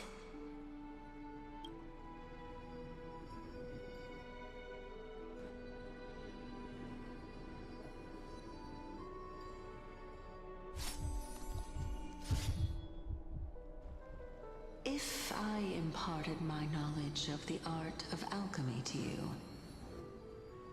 would you use it to resurrect someone you loved? Ah, I see.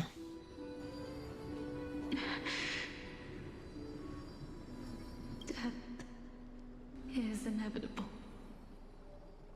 In the days to come, I am certain that someone whom I cherish deeply will leave me for good. So yeah, I'm also guessing that the dragon in Castrus's, like, you know, battle and abilities and stuff is, like Polixia then. If such a mighty power really existed, I think I would use it without hesitation. I'm just skipping all the dialogue since it takes place on Inforius, and I just got to the Sandra Lofu. Yeah, I think that's a good idea, definitely. Usually the dialogue in these events isn't very important anyway. But yeah, just in case, like, to avoid any sort of spoilers and stuff. Even now, my answer remains the same. You know, we say that as you're here in my stream, and I'm playing the main story, but as to being here. This is why, sister. I promise you. In the prophesied new world, I shall plant the first bud on your behalf. Okay, I see now. Yeah, so, cause this was like the old world, and they recreated the world, basically, once they became gods. And then Thanatos remembered this promise, and then basically created Castress as, I mean, kind of like a clone, I guess? I don't know.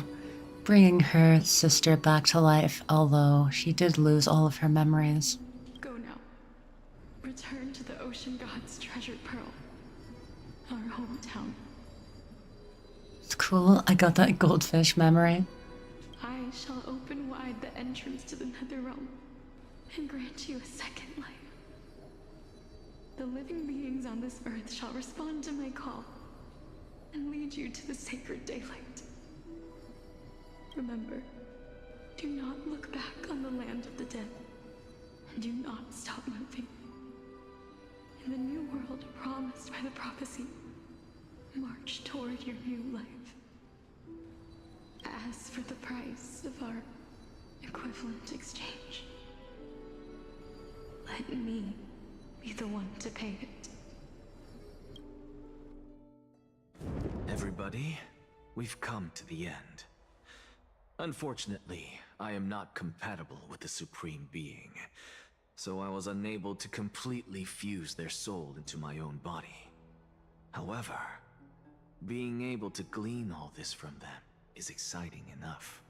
Oh right, he was trying to fuse with Kefali. I'm certain of this now. Before the Titans that we are well acquainted with were born, a group of heroes roamed the land. These heroes followed a prophecy and took possession of divine authorities one by one, until they eventually became the pantheon of the new world.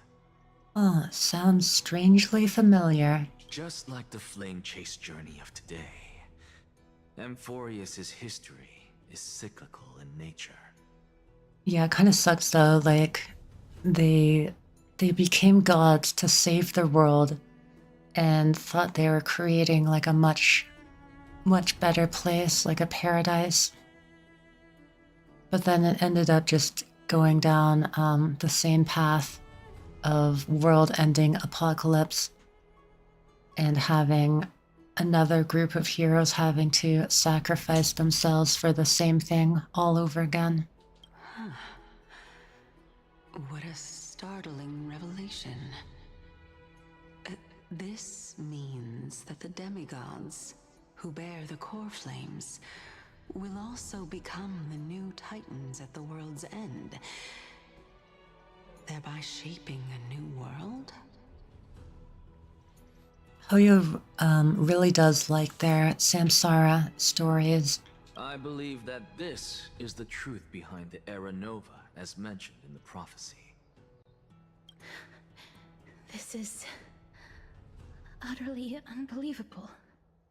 Besides, those twins in the past, even if they really are Thanatos, their whereabouts are still unknown even today. So I'm noticing today I'm like dropping a lot of frames, unfortunately. Yeah, I wonder if it's like because it's the weekend and more people are online or something, but I'm going to try lowering my bitrate a bit, see if that helps at all. Hopefully. Are their whereabouts truly unknown? Didn't Polixia mention that seaside town? The birthplace of alchemy in the tale of the dragon. In our world, there exists a city which perfectly matches that description. Styxia. But the people there worship Vagusa and bear no relation to Thanatos. I have also never been to that place, as in the time of Idonia, it had long turned into underwater ruins. Take this. This is... What's he giving her? The new Sporist masterpiece. The Philosopher's Stone. He just had the Philosopher's Stone in his back pocket. Into a single entity, with their flesh and blood as its foundation. I've managed to save enough jades for 20 pulls, but probably a bad idea. Going to wait for the next warp panels. I know for a fact I'm not going to pull Castress.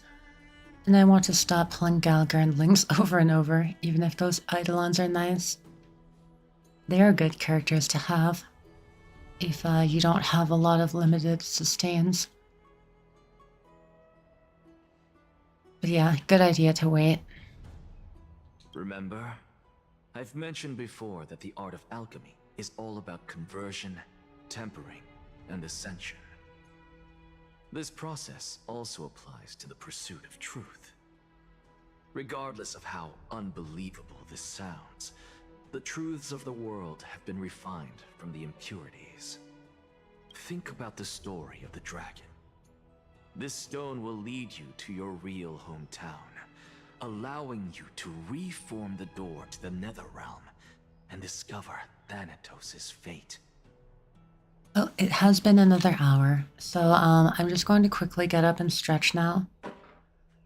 If you've been sitting all this time, consider joining me as well. I will quickly be right back.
Hello, I am back.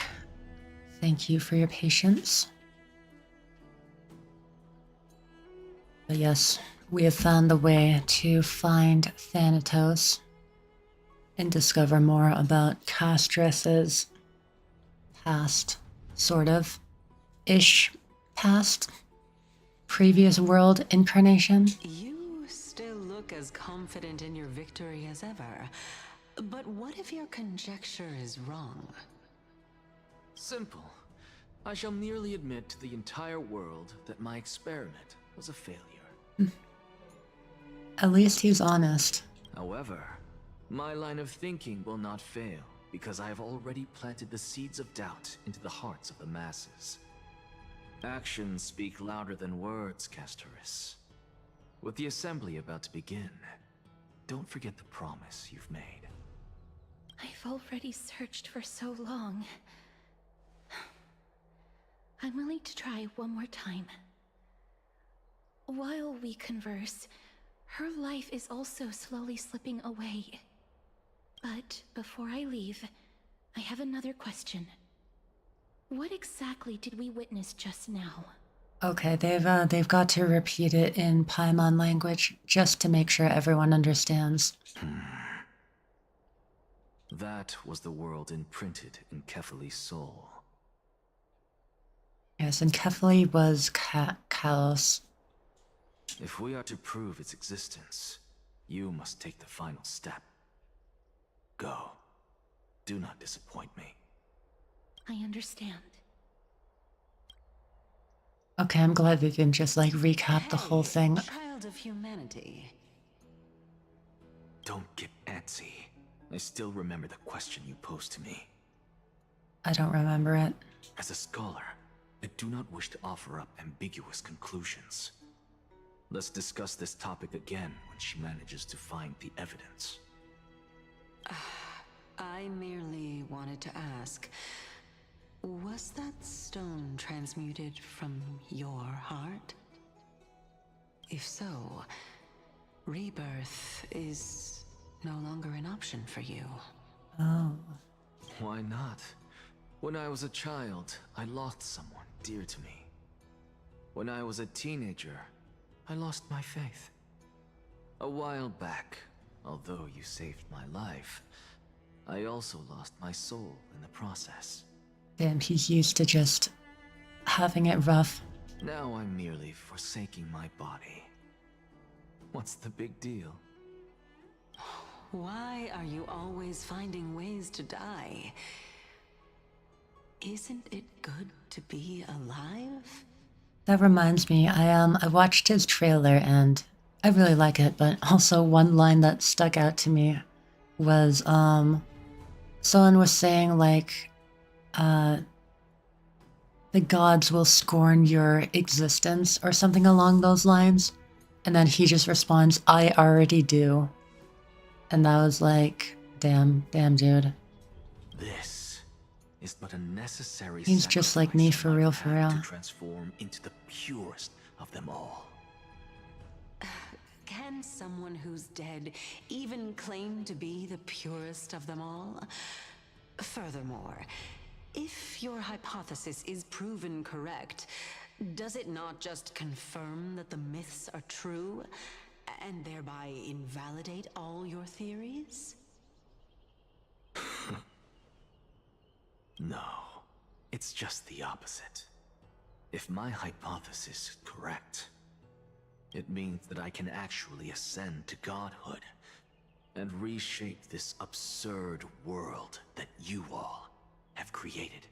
Surely it'll go better this time, right? Surely the Black Tide won't come back and just destroy everything in the New World too, and you will all lose your sanity as gods as you're slowly corrupted by it. That would never happen. But here we go, back in the present. That's a lot to take in at once.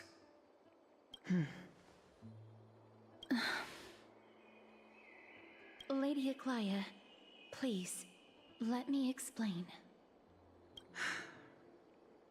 Go on. You know that the core flame of death has always been the greatest unknown regarding the Era Nova, which is why both you and Kindness desire to gain the power to control that core flame in the approaching Citizens' Assembly. Professor Anaxa has come to a consensus with Kindness. They want to suspend the trial once Thanatos' core flame is reclaimed, hoping thus to eradicate death from this world.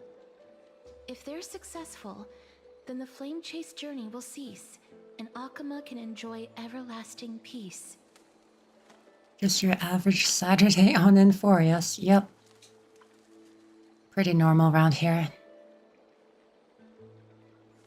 But I know this runs counter to your wishes. So long as we do not usher in Era Nova, the Black Tide will never be eradicated. Even with Lord Mighty on the front line, and the Black Tide not posing an immediate risk, the danger nevertheless remains. Honestly, it's difficult for me to assess the pros and cons in this decision. But someone must bring the core flame before we can begin negotiations over it. The Titan could be very near. I cannot let this chance slip by. Besides, someone has to make this trip to bring back Mrs. Soul. Well said. Yeah, I'm kind of dying over here. You already had every reason to seek an audience with Thanatos. It's that great performer who has weaponized your wishes and placed us in this difficult situation. A world without death. Do you desire that too? I guess then she would be able to, like, touch people normally. If that were the case. If fate dictates that my path must oppose yours, I will do all I can to resist it and protect what I aspire to achieve. Lord Mighty showed me that without taking the first step, all talk of what follows is moot. Castris, you've changed, unsure what to say, but offers a smile. Have mercy, Aglaia, stay your threads. Yeah, you've changed, Castris. Grown more mature, perhaps. I have always hoped to hear you speak your mind, Cass. And I am glad to have heard your true thoughts. Or was that like,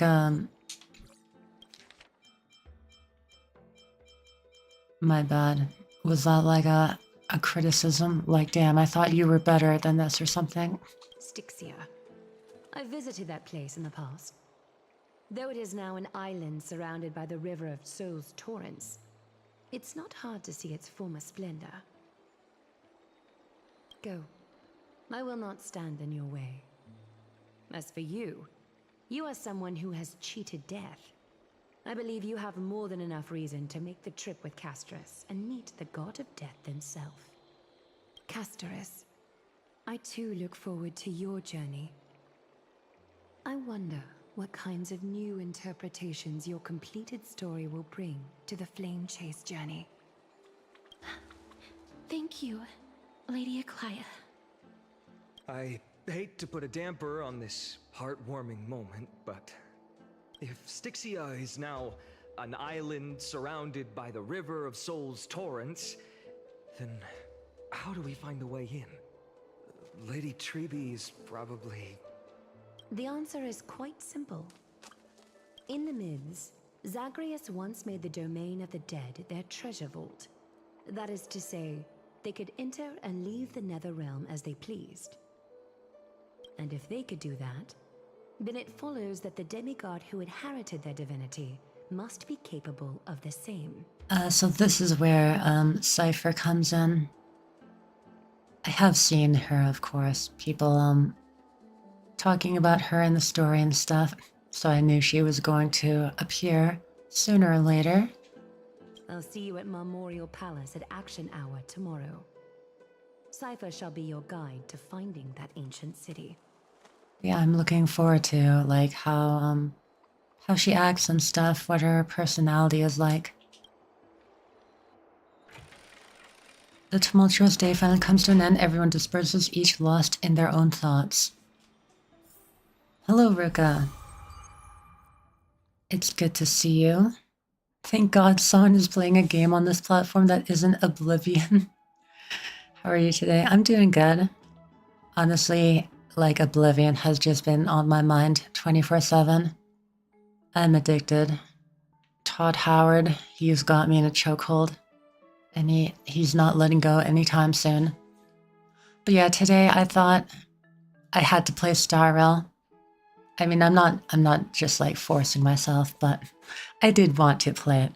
It is the 2nd anniversary of the game today. So yeah, we did some like some events and stuff that they gave us. And now I am continuing the main story here. Don Hung isn't back yet, huh? It's getting stale for me because everyone and their mother is streaming it. Yeah, very fair. Honestly, like, yeah, number one advice, I think, to actually enjoy the game is to not watch people stream it, if I'm being honest, and just play the game for yourself. Because a lot of the magic is just like discovering for yourself, like what's in the world, what will happen at the end of each quest, and things like that. I mean, no, take back everything I said because you're supposed to watch me stream the game. Yep. That's how it works. But no, no seriousness, I totally get you. Getting tired of everyone streaming it and stuff. Well, it all comes out. IO exposed. Yep. Clip it and ship it. Cancel me on Twitter. I don't even use Twitter, really. But I'll be canceled there.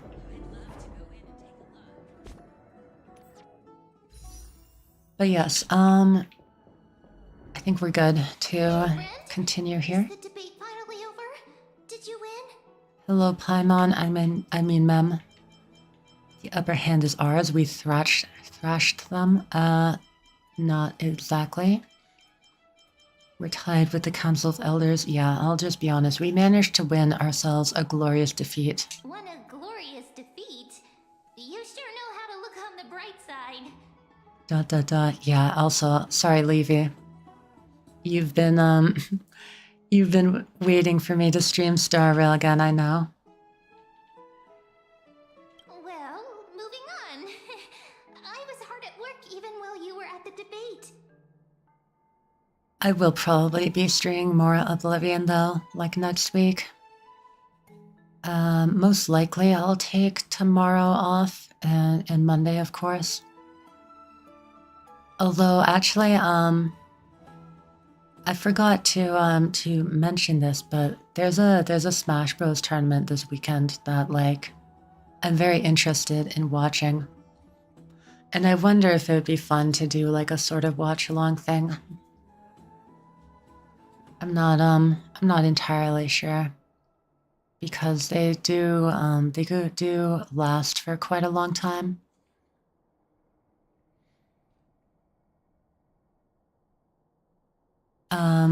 But yeah, also, I think my brother wanted to maybe watch it with me tomorrow too, so not entirely sure if I'll stream it or not. I borrowed a mountain of books from Cass to see if I could find a way to solve your problem. But yeah, if you're interested, Ruka, Still have... I posted a link in my Discord of the Twitch channel that has like the main tournament stream on it. In my Smash Bros channel. Only 32 books to go. I'll take a look later on. Nice. Yeah, it's a super stacked tournament with a lot of top players. So I think it'll be a good time. Anyone who likes Smash Ultimate will probably, should probably check it out, yeah, for a fun time. It's okay, ma'am, we found a way. Really? Oh, that's fantastic news. I knew it. Hard work always pays off. Especially if you're as diligent as Mem. Sounds interesting. If you're doing a watch along, I will be there. Nice. Yeah, that could be fun. Also, like being in like a voice chat or something and watching it together. Yeah, the only problem is that I can't really stream for like long periods of time. So, yeah, it'd kind of be hard to watch all of the important stuff. But yeah, actually the tournament is going on right now. I believe they've started the singles bracket.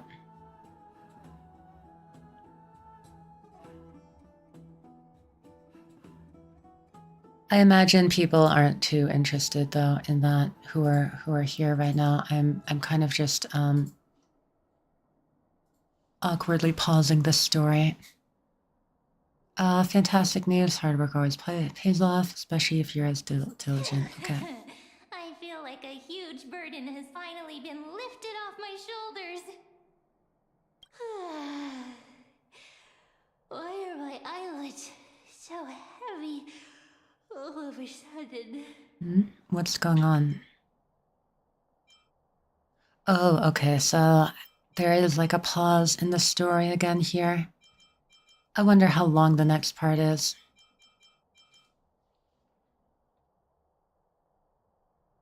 But yeah, who's playing right now? It is two people I don't recognize in the Smash tournament. So yeah, probably best to just not get distracted and try to finish this next story section before I end stream. There's nothing more we can do for now. Let's get some rest. You're right. Imagine being in the singles bracket. Couldn't be me. Dies a little inside. Singles is where it's at, though.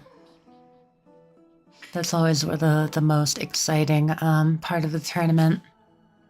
I did actually watch the end of the doubles side of the tournament, but kind of a lukewarm ending, I guess. Not the best outcome. The team who won was Double Steve. Two Steve players, and they beat MK Leo and his partner. So yeah, not too hyped about that. But I mean, good for them still. The chat was pretty toxic though too about it. Imagine being, oh right, gotta bet doubles with pro players is crazy. Oh, it is. They're so good at like avoiding each other and like doing team combos and stuff, despite there being like team attack on.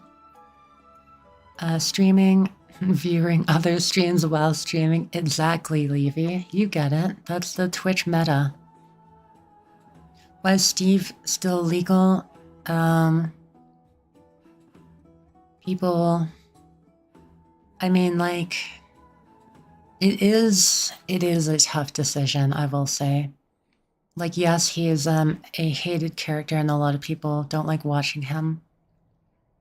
But also, if you ban him, then a lot of players will just suddenly, like, not really be able to compete anymore. At least not at their best.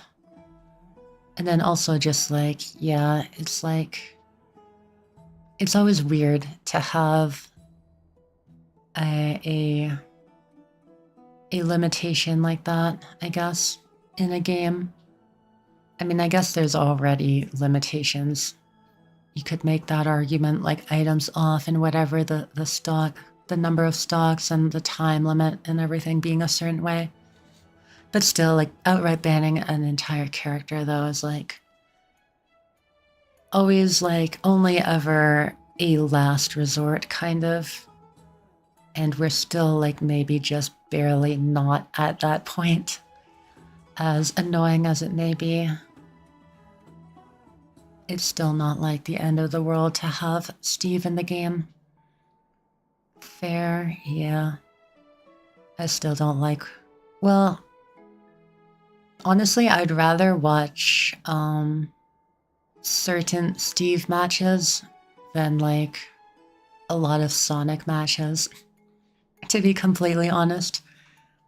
Because actually, like, what I The times I do enjoy Steve is when the opposing player knows the matchup really well and is trying their best to counter all of Steve's random stuff and annoying moves. And so it can be very exciting to see the opponent kind of beat the Steve player by playing extremely well. Of course, most of the time it's just the Steve player like controlling the match, which isn't too great, and I understand why people don't like it, but it's just everything I hear about Steve is that he has completely breaks the balance of the game, even worse than Brawl Meta Knight. Honestly, I wasn't watching competitive Smash during Brawl, so I wouldn't know the extent at which Meta Knight was super powerful and stuff. I did watch Smash 4 with Bayonetta, and I mean, honestly, like, I don't know if Steve is even as bad as Bayonetta. Like, there were probably more Bayonettas in Smash 4 than there are Steves in Smash Ultimate. As was their custom, men with astonishing dexterity slipped back into their secret little hideaway. Good night, Mem. Good night, Akuma. Midnight is literally in his own tier, and some characters are considered high tier solely based on the fact they have positive matchup against Meta Knight. Yeah, it's just very hard to actually get the proper picture just by like, you know, just by reading other people's opinions and looking at tier lists and stuff.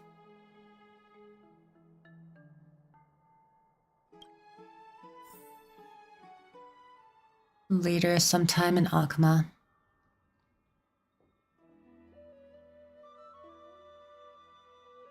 Like, I would say, to actually speak on like the balance of these games with any kind of authority, you really need to have a very deep understanding of the game and also like watch a lot of competitive play and stuff. And so like even I wouldn't be totally confident, you know, saying whether Steve deserves to be banned or not. Like, I don't actually know. And yeah, I don't want to just like throw out any definitive answer towards that. Sonic doubles, I feel, would be a crazy watch. Oh, like 2 Sonics on a team, or like singles, 2 Sonics against each other? Because Sonic actually definitely not as strong in doubles compared to singles.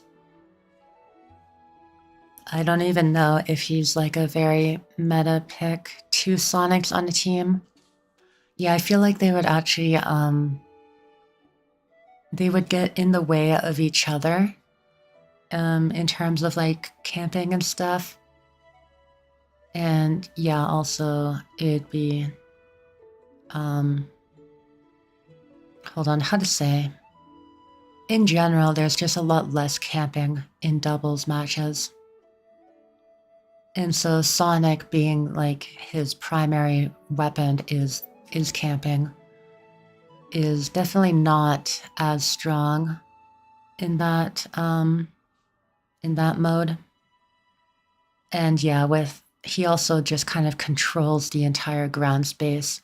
So if there were 2 Sonics trying to do that at the same time, they would kind of just run into each other. To be fair, the only FG character I can think of that got flat out banned in competitive play is Pet Shop in JoJo Heritage for the future. So yeah, it's probably good. That's a final last resort. I've never seen that game in competitive play, so don't really understand. But yeah, in general, like people don't, people really don't throw around like bans and stuff lightly. At least not people who actually understand the game a lot and what it means to be like completely broken to that extent. Kakyoin in that game is also banned, I think. Is that the JoJo game where like people are actually just depicted at like their lower power levels? So you have some characters that are just straight up like way more broken than others? Or am I thinking of a different game? Pet Shop is a bird. He's completely immune to like half of all moves in the game because of his size and that he floats. Oh my god, that sounds so annoying to fight. I don't know, this was the 3D fighter made by Capcom. Oh, if it was 3D, it's probably not the game I'm thinking of. Yeah, I have no idea what that game is all about. Cass? What a surprise. Oh, sorry, 2D, I mistyped. Oh, okay, maybe it is the game I'm thinking of. Yeah, I just sort of remember that being like something, a game. I think it was a JoJo game at least. Unless it was like, I don't know, was there ever like a Saitama fighting game? I don't really remember. I just remember some sort of 2D anime fighting game where the characters were like actually their lower power levels, so it was just like horribly like misbalanced on purpose basically. But yeah, I don't know. Lady Treeby. Is something troubling you? Also, we've been getting very sidetracked. I need to get back into the story so that I can finish this section at a reasonable time. To speak to Lady Trian for a bit before I set off. No matter how breathtakingly beautiful Styxia once was, the place is now the domain of the departed. There is no telling what we'll encounter there. I don't want to have any regrets. Has anyone told you that your eyes are sparkling today? Is that a figure of speech? In the past, when you did smile once in a while, all of us could see that your heart remained troubled even as you smiled. Lady Treeby, you know perfectly well that see you tomorrow is nothing but a white lie. I mean, she isn't even smiling there. I hope your toughness is not a mask hiding a lonely heart. Cass, you hardly ever talked of your past. None of us knows what you went through, apart from Maggie. But we know it must have been filled with pain and hardships, as it is the fate every Chrysosaur is destined to live out. We are just happy for you that the core flame you're meant to inherit has finally surfaced. Isn't it a little too soon to say that? But you already know where tomorrow is, don't you? There's no need to rely on anyone else. Just give it your all and leave no regrets. We have always believed that your embrace is just as warm as everyone else's. Oh, that's sweet. Because we embrace others to comfort them. And Cass, you're the kindest Chrysosaur we know.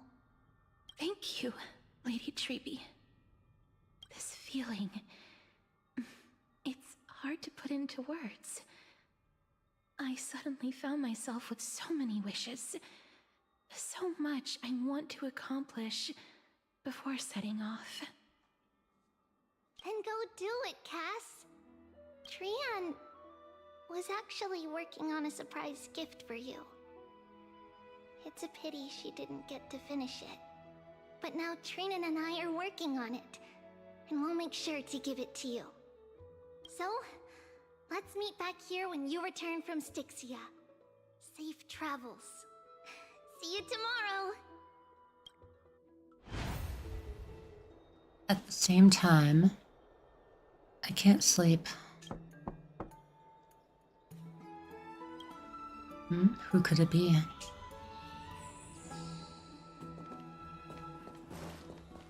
It's me.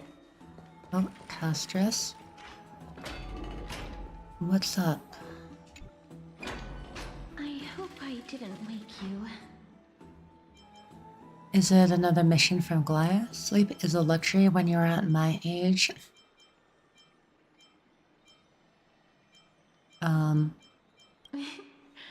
I'm glad to see you're as full of life as ever. I'm here because of private matters, actually. If it isn't too much to ask, I'd really like it if you could come along with me to retrieve something.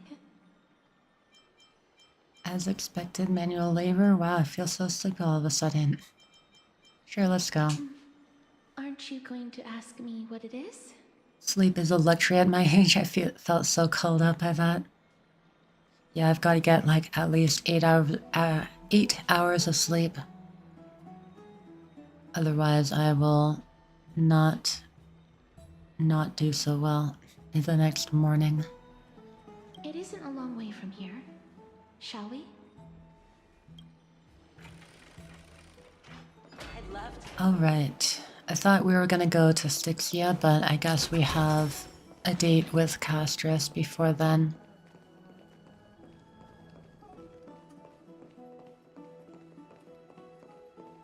Oh, some heavy loading in. The streets are packed.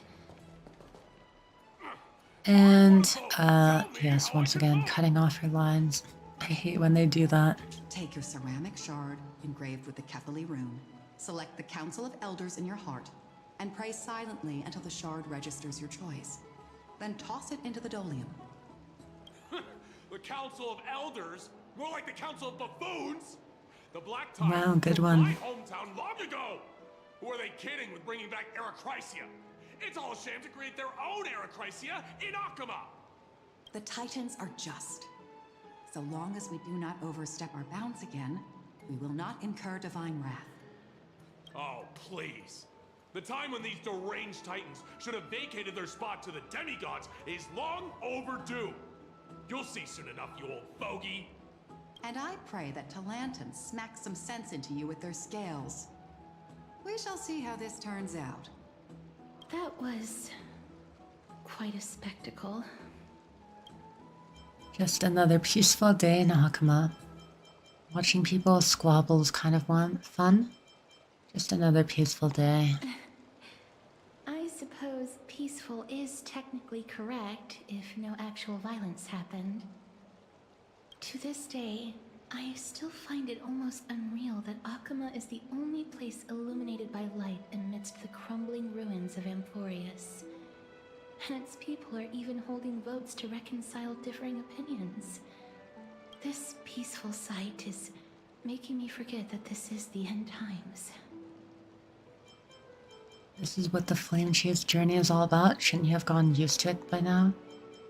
You look very confused. Thanks so much for the lurk, Ruka. I appreciate it. I hope you have a good rest of your day. You look very confused. Before coming here, I had lived for many years in Idonia, a city of rime and frost. The people there were devotees of Thanatos, and were well known for their unique burial rites and traditions. Traditions that I played a major role in. Thanks so much for the Ruka lurk. That is what I was about to say.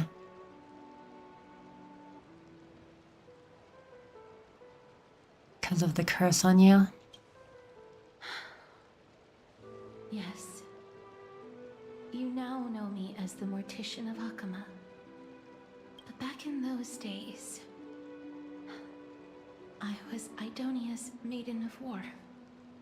I was trudging across the frosty plains on my own when the Idonians found me.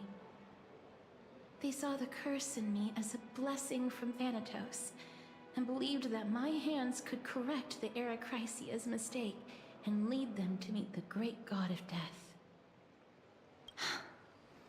They provided me shelter, but in return, I was expected to grant merciful deaths to war captives, prisoners bound for execution, and heroes alike. Is that some sort of end-of-life care? Isn't that just an executioner? Yes. No matter how kind or cruel the means, nothing can change the essence of death. Taking away someone's life is never worthy of religious worship.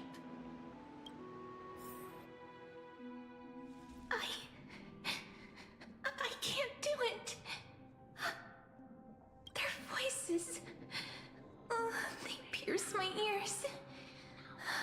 The pleading, the thanks. This is in the past. It's kind of throwing me off since she looks exactly the same. But I imagine that she looks more like she did in her Myriad Celestia, or was it Myriad Celestia? Her animated short where she was, yeah, much younger doing these rites. I know that feeling, child. I was once as lost as you are now. But you must respect those walking towards death.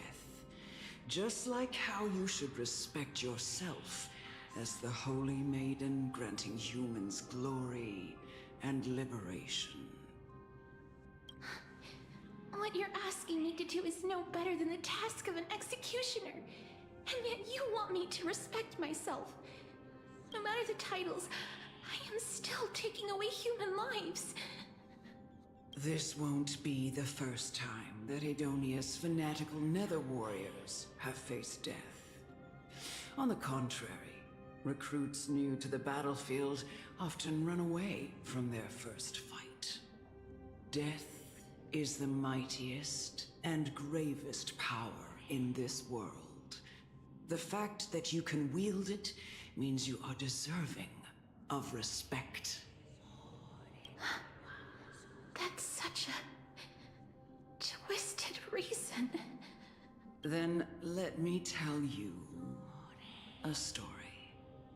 In Idonia, the great swords commonly used by executioners are called Draconian, in memory of Drakon, an elderly executioner. The sword has 3 air holes along its body. If the sword is swung down swiftly and accurately, the holes would make no sound, and the executed would also depart this world quickly and painlessly. But should the executioner have any hesitation, the holes would produce a piercing whistle. On that cue, the screams of the executed are sure to follow. And that's kind of messed up. Every executioner after Drakon is to hone their sword skills every day in preparation of future executions. Every swing of their blade must be more resolute than the last, for failing to do so will bring pain. Pain for the dying, as well as pain for themselves. No. I can never get used to this. You misunderstand, child. I am not telling you to get used to it. I'm asking you to consider the source of the dead's suffering and use that knowledge to fortify your future touches with more and more determination. Go, walk with the dead and love them as you love life. Then you'll no longer hear those noises. Yep, just surround yourself with the depressed thoughts of those who just died by your own hand. Surely you'll grow up to be a regular, normal person. and not an incredibly mentally unstable and depressed individual. Please, don't kill me. I don't want to die. Oh, here we go.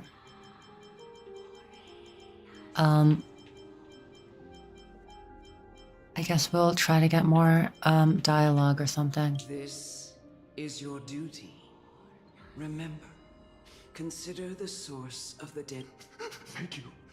I beg you, don't listen to her. No.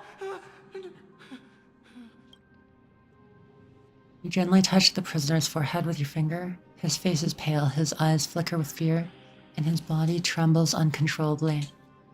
Is it because of fear, anger, and hatred, or is your so-called merciful touch of death simply a lie?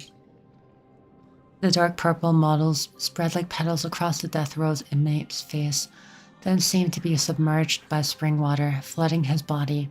His trembling ceased, and the cries that had once begged for mercy slowly turned into a sigh-like whimper as he murmurs to himself. Quickly, everything falls into a dead silence, turning into pitch-black dew that scatters with the wind. You hear your own heartbeat drown out the sound of heavy breathing. May you gain some insights through his sacrifice. Is this all? No. Come with me. This We've got is just 57 the more to beginning do. of your life as the Maiden of War. You executioner! Oh. Castress has been added.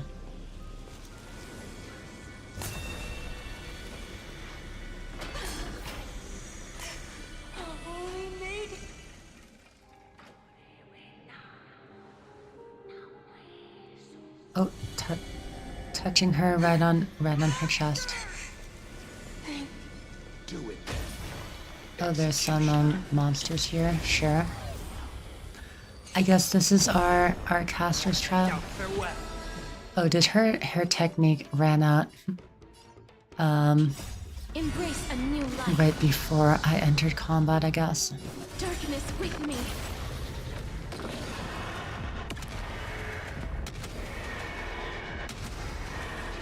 May death protect us.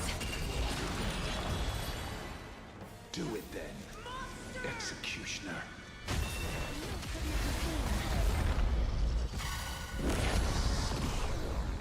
That battle entrance is very cool. May death protect I us. wonder if they'll start doing that for more future characters. Now, executioner. No hesitation. Do it. I curse you to live in. Please. Yep.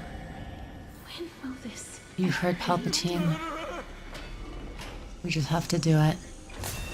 It doesn't matter that this isn't the Jedi way. What are you trying to do with me? I have aged. The time has come for me to heed the summons of Thanatos and journey to their domain.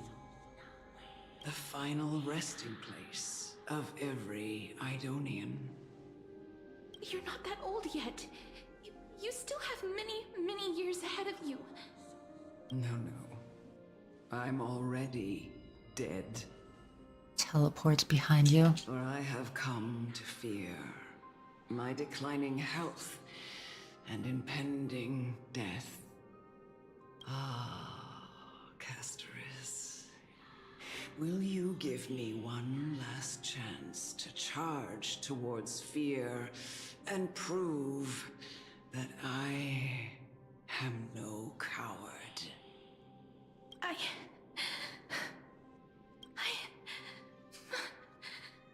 can't take this anymore! Child, it was I who brought you here, from the frosty plains, and set your farcical fate in motion. It was also I, Chief Executioner of Idonia, who forced the heavy duty of executing others onto you. Now she's trying to act sympathetic. I've A little bit always late. known that you have doubts and even anger about my faith and about me. I never had a choice. Indeed. We essentially abducted you. Yet you can end any sinful life with just a touch of your fingers. Shouldn't it be easy for you to escape from here? I'll never do that. It doesn't matter how lightly the Idonians take death, or how readily they accept it. I simply can't do it. I knew I was right about you. What do you mean? I've taught you and cared for you as my own daughter all this time. You would make your daughter an executioner? Blessing that's been with you since your birth. I know no one else in the world would understand the weight of life and death more than you do. In the eyes of an Idonian, death is the end of all life. A destination we will all eventually reach. Humans should not resist it, but learn how to face it. You can only live your life to the fullest after understanding this principle. And when you do, even if you eventually leave Idonia's protection, even if you must carry the curse forever, you can live with your head held high, like everyone else. No! How can I? Come now. It's time. I've already taught you all that I know. Show me that you are a fitting holy maiden. Or at least that you possess the resolve to become one. Come now. It's time. I've already taught you all that I know. Show me that you... Okay, she's just saying the same thing. Well, here we go. Is this the gentle touch of death? Blasting them with a dragon?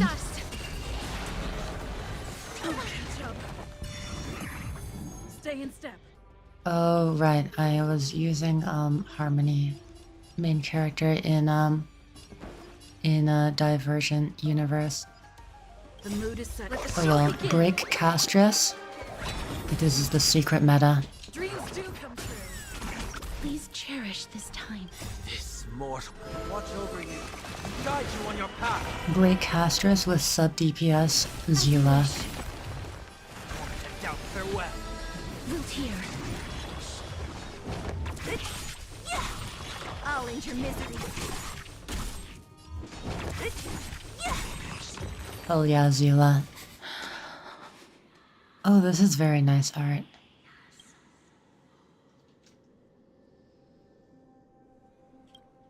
This was the last time I followed her command. I gently touched the elderly woman before me. I gently blasted the elder woman before me with a huge dragon. The executioner, who had seen too much death, died the same way as everyone else. I gasped for air, a wistful look in her eyes, and a barely perceptible tremor in her fingertips. Elder Amunet, the person who tried to teach me about death, ultimately vanished like dew in the morning mist. She spent her life embodying the beliefs of the Idonians, and when death finally came, she embraced it exactly as their doctrine had taught. I have nothing but respect for her. I erected a cenotaph in her honor in the marshes outside Idonia's city walls with the others I had laid to rest. Then, I set out once more in search of Thanatos. It was a long, long journey. I heard so many discussions about death along the way. Life finds meaning in death. The world improves because there is an end. It seems the most terrible darkness in this world. Everyone talks about its heavy weight. Some resist it, some worship it, and some even revere it. How did a disappeared titan become the deepest fear of humankind? And why do they haunt my dreams? I continued my travels to seek an answer. Initially, I was running away. Then, I started searching for it. And now, at the end... I wonder how many, years she was on this journey. Because she is, one of the immortal characters in Inforius. I just want to know if my touch, if my embrace, can do more than taking things away. Can I make anything? Can I leave anything behind? I don't want to die. Please, I'm begging you, just let me go. Oh. I don't want to die, please. I don't want mercy. Oh, this was, yeah, part of her animated short.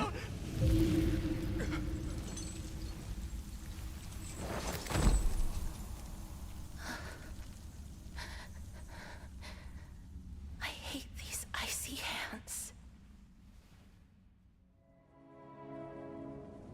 Oh, this just is her animated short. Okay. I mean, I really love this animation, so I'm down to watch it again. They play her entire animated short here, I see.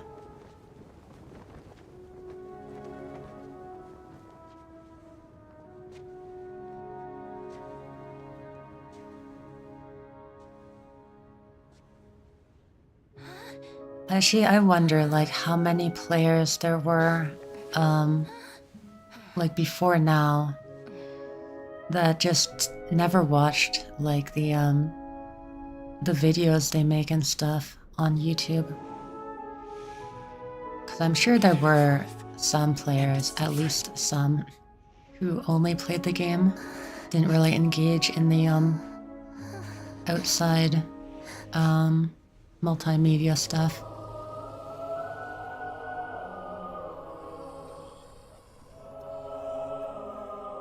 The Reaper has blessed your hands. Only you can grant them peace. It made me cry, not gonna lie. It is very sad, yeah. And the music too. They did a really good job with it.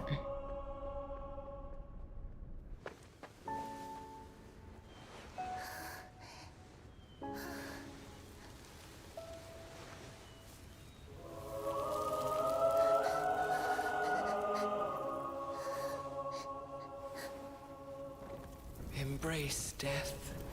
Walk alongside it.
She just can't catch a break.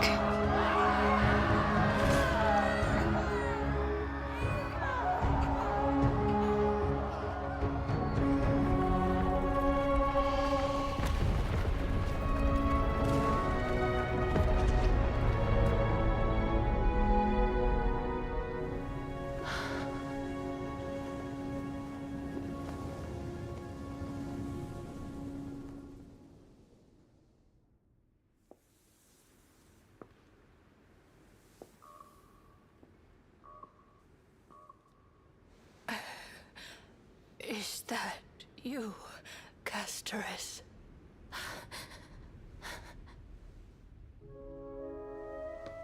All of them have gone, heeding death's summon, crossing into their domain.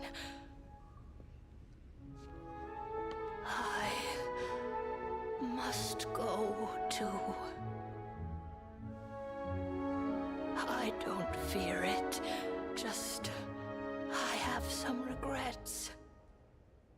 Watching people leave this world again and again, it must be lonely for you. You must want to desperately embrace them before they go. I can't.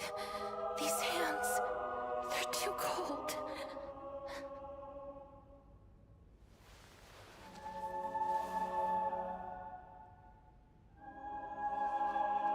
But Big Sister Casteress, your hands are so warm. Just like anyone else's. So go on, don't hold back. Give me a warm hug.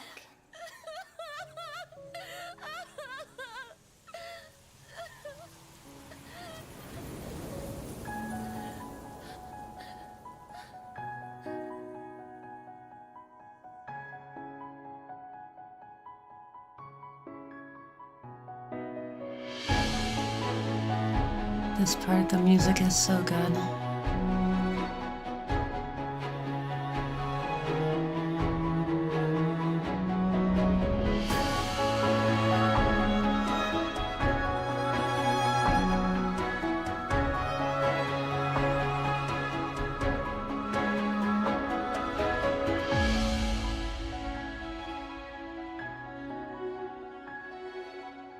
But also very sad.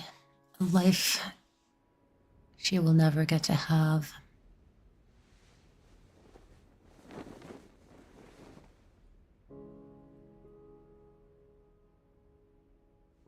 Can hands like these really be warm?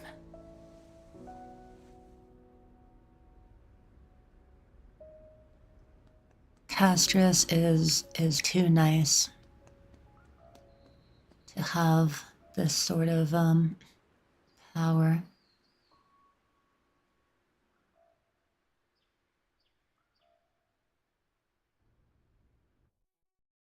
On the day that Oryx's trial ended, you must have had many questions. I felt just as confused. Why, as someone from beyond the sky, were you so cruelly dragged into Amphorius's fate? I wished I could take action, but no matter how hard I try, I cannot simply interact with the living as ordinary people do. Even when we brushed against each other unintentionally in the grove. And it was obvious that nothing had happened. When an almost unattainable hope finally welled up in my heart. When I thought that perhaps my touch would no longer bring sorrow. Turns out I'm just already dead. Fate declared to me, it wasn't that the curse of death had finally been lifted, but that your soul no longer belonged to this world. And there was nothing left for my hands to take. Nothing. The way to cheat death is like, haha, joke's on you, I never had a soul to begin with. And did I really think this time would be any different? It's not that I don't understand this reality, just that I'm unwilling to accept it. Having walked such a long road, I am still unable to find the answer to life and death. I am resigned to eternal despair. I can't tell if this is meant to be another parallel with Byleth or it's just a massive coincidence. Oh, with Stell. Yeah. True. Anything I wish to hold on to, death will inevitably wrest from my grasp. From that moment on, I lacked the courage to confirm it again. Until Ornyx laid bare the cruel truth before us. Stell and Byleth both being technically dead, yep. Both missing a heartbeat.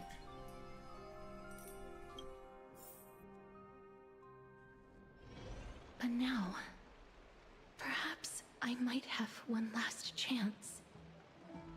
Long ago, Trinan read a prophecy to me. At the end of the Sea of Flowers, the souls of the living shall warm thy fingertips, and after an embrace, there shall be eternal separation. I'm guessing it's just a coincidence. Since, I mean, it's pretty late in the story of Star Rail. It's not like she, started off like this. I found no surprise in it, for her words sounded not like a foretelling, but a perfect reflection of my past. Embraces in this world are born of reunions, yet my touch speaks only of farewells. In that moment, I had no doubt that this destiny would weave itself through the entirety of my life. They're also both vessels for extreme ancient and or forbidden power. Very true, yes. They've also got that blank stare and kind of messy shoulder-length hair. And yet, Or slightly longer than things shoulder have length. taken a turn for the better. Now that I can finally have an audience with Thanatos, perhaps I can rewrite the meaning of that fated prophecy. I have no reason not to give it my all. For your sake, and for my own. Thank you for telling me your thoughts. With that, I won't have any regrets. Casters talks to you about the gifts she gave to other Crestus heirs, and before you know it, she arrives at your gift. Let's put that aside for the moment. We've arrived. I want to retrieve a small gift I specially prepared for you. I made it myself, like the trinket I gave Lady Trian. I want to leave something for everyone, if possible. The journey to seek an audience with the Death Titan cannot be an easy one.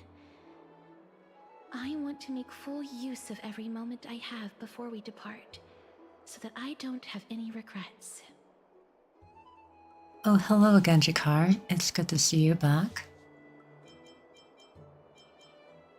We have been going through the story. I'm still, actually, I'm not sure exactly how far I am in it. Maybe like halfway mark or a bit further. It's kind of hard to tell, but is it a brooch with my face on it? Sounds kind of ominous. No, it isn't. You'll know when you see it. Look, it's right there. Can you add me as a friend, please? Oh, and Starville? Yeah, if you sent me a request, sure. Huh? Where did it go? What's going on? Looks like someone left something behind. Hope the gift wasn't expensive. Did you get into trouble with some phantom thieves?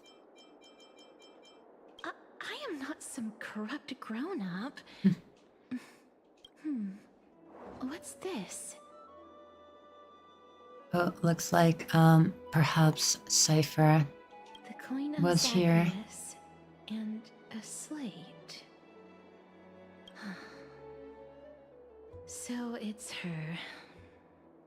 It is the Phantom Thief. Holy moly, a kitty thief? No doubt about it. This is her favorite symbol. It's Lady Cypher, the demigod of Zagreus whom Lady Aglaia had spoken of. She's a master thief who's left legendary tales all over Amphorius. So many years have passed, yet she's still announcing herself in such a crass manner. Let's just do as the slate says and look for Lady Cypher. What the hell? It say invalid? Are you on the, are you on North American server, Jakar? Letter from the Phantom Thief Cypher. She is literally a Phantom Thief. If you're not on North American server, then yeah, sorry, they don't let you become friends with each other. It's only on the same server that you can do that. Dear Princess Homebody, walking through the busy garden, I discovered the remarkable gifts crafted by Princess Homebody. They are truly splendid, and I am most impressed.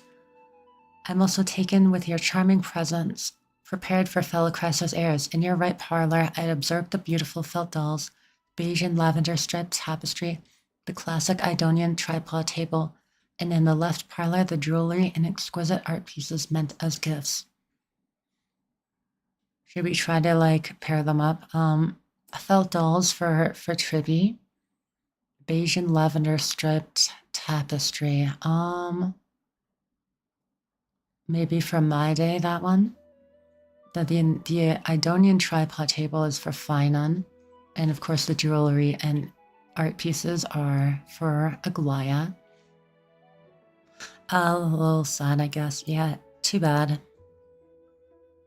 There isn't like a whole lot you can do as friends anyway, but yeah, still unfortunate.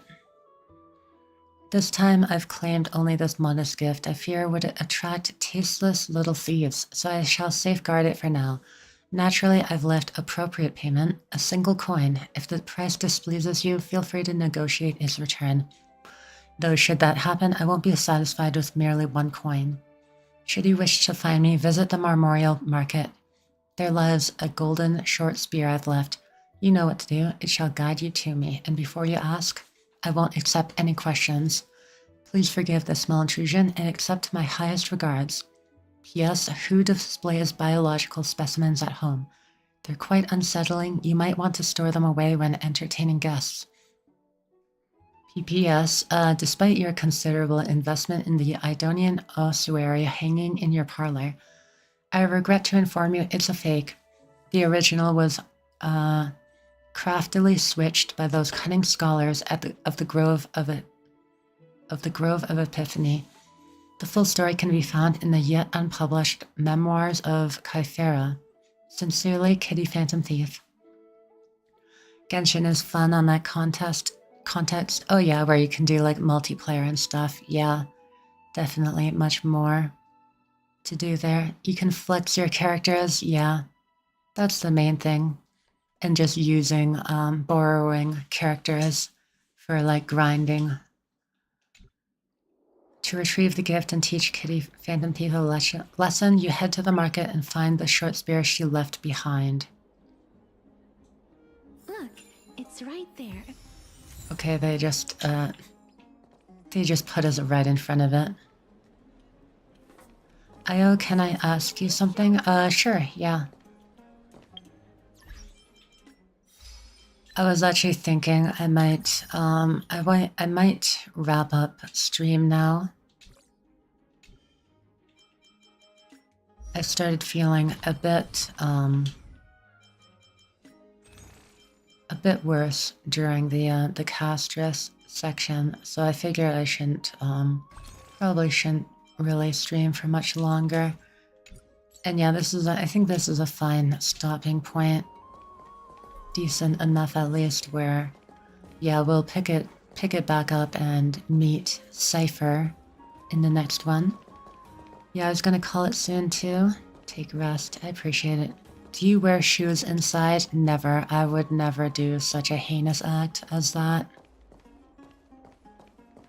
And if someone were to wear shoes inside my house, I would slap them upside the head. Yep, true story. There seems to be a new show at the bats today. Maybe not that far, but yeah, my family has never actually that's slightly a lie. Everyone except my dad does not wear shoes inside. My dad does have indoor shoes though. The reason he does it though is just because he has very bad like circulation. So it's more so to like keep his feet warm and stuff. That's why I have indoor slippers for indoor only. Yes, I also wear indoor slippers too, actually. But yeah, outdoor shoes, definitely never. Never take those indoors. I think that's, yeah, that's pretty normal in Canada. Like, it would be very rare to find someone who just keeps like their outdoor shoes on like all the time and stuff. I think that's more common like in the US, maybe? Or is it Europe that's like that? I can't quite remember. How about you, Levy? What do you think of my response?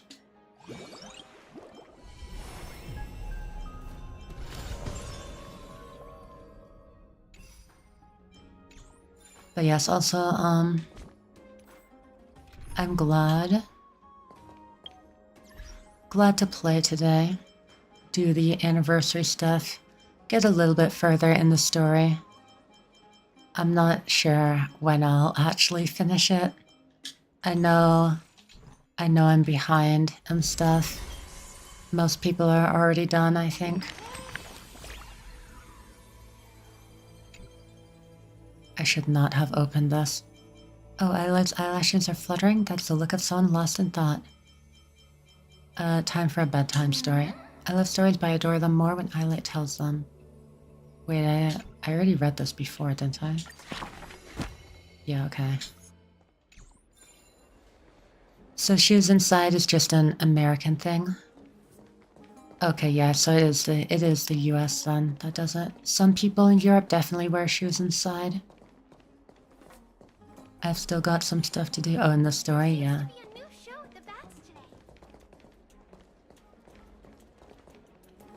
But yeah, pretty rare in Canada.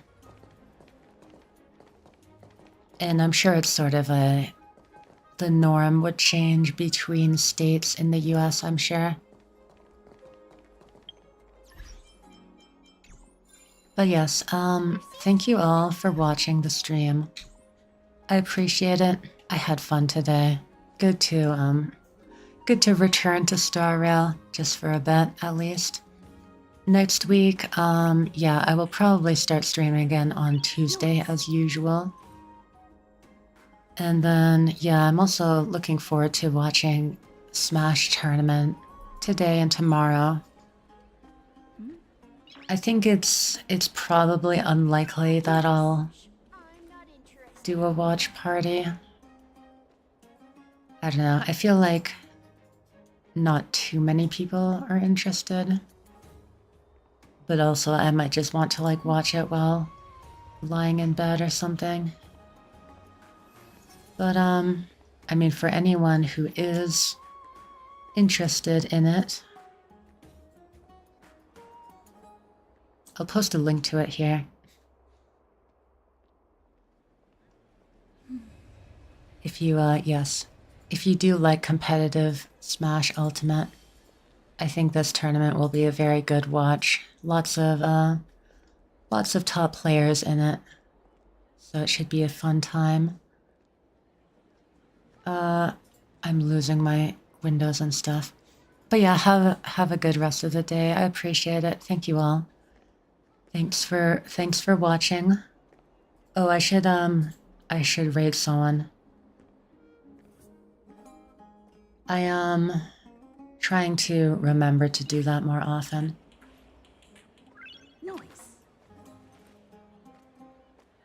Oh, a streamer that I like quite a lot actually is playing Genshin Impact right now. Let me see if I can raid her. I know I've like tried to do it in the past, but it didn't actually work. It might be because she has like a minimum raid thing. Okay, it looks like I can actually do it now.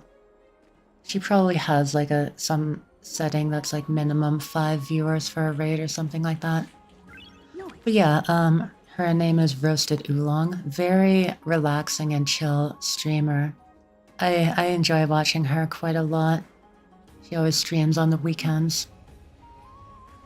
But yeah, thank you all for watching. I'm excited to learn more about the story and stuff and meet Cypher. We'll try to pick it back up sometime next week, but yeah, also I'll be playing Oblivion though, of course, because I'm addicted. Please forgive me. But yeah, have a good rest of the day, everyone. And I'll see you on the next one. Bye.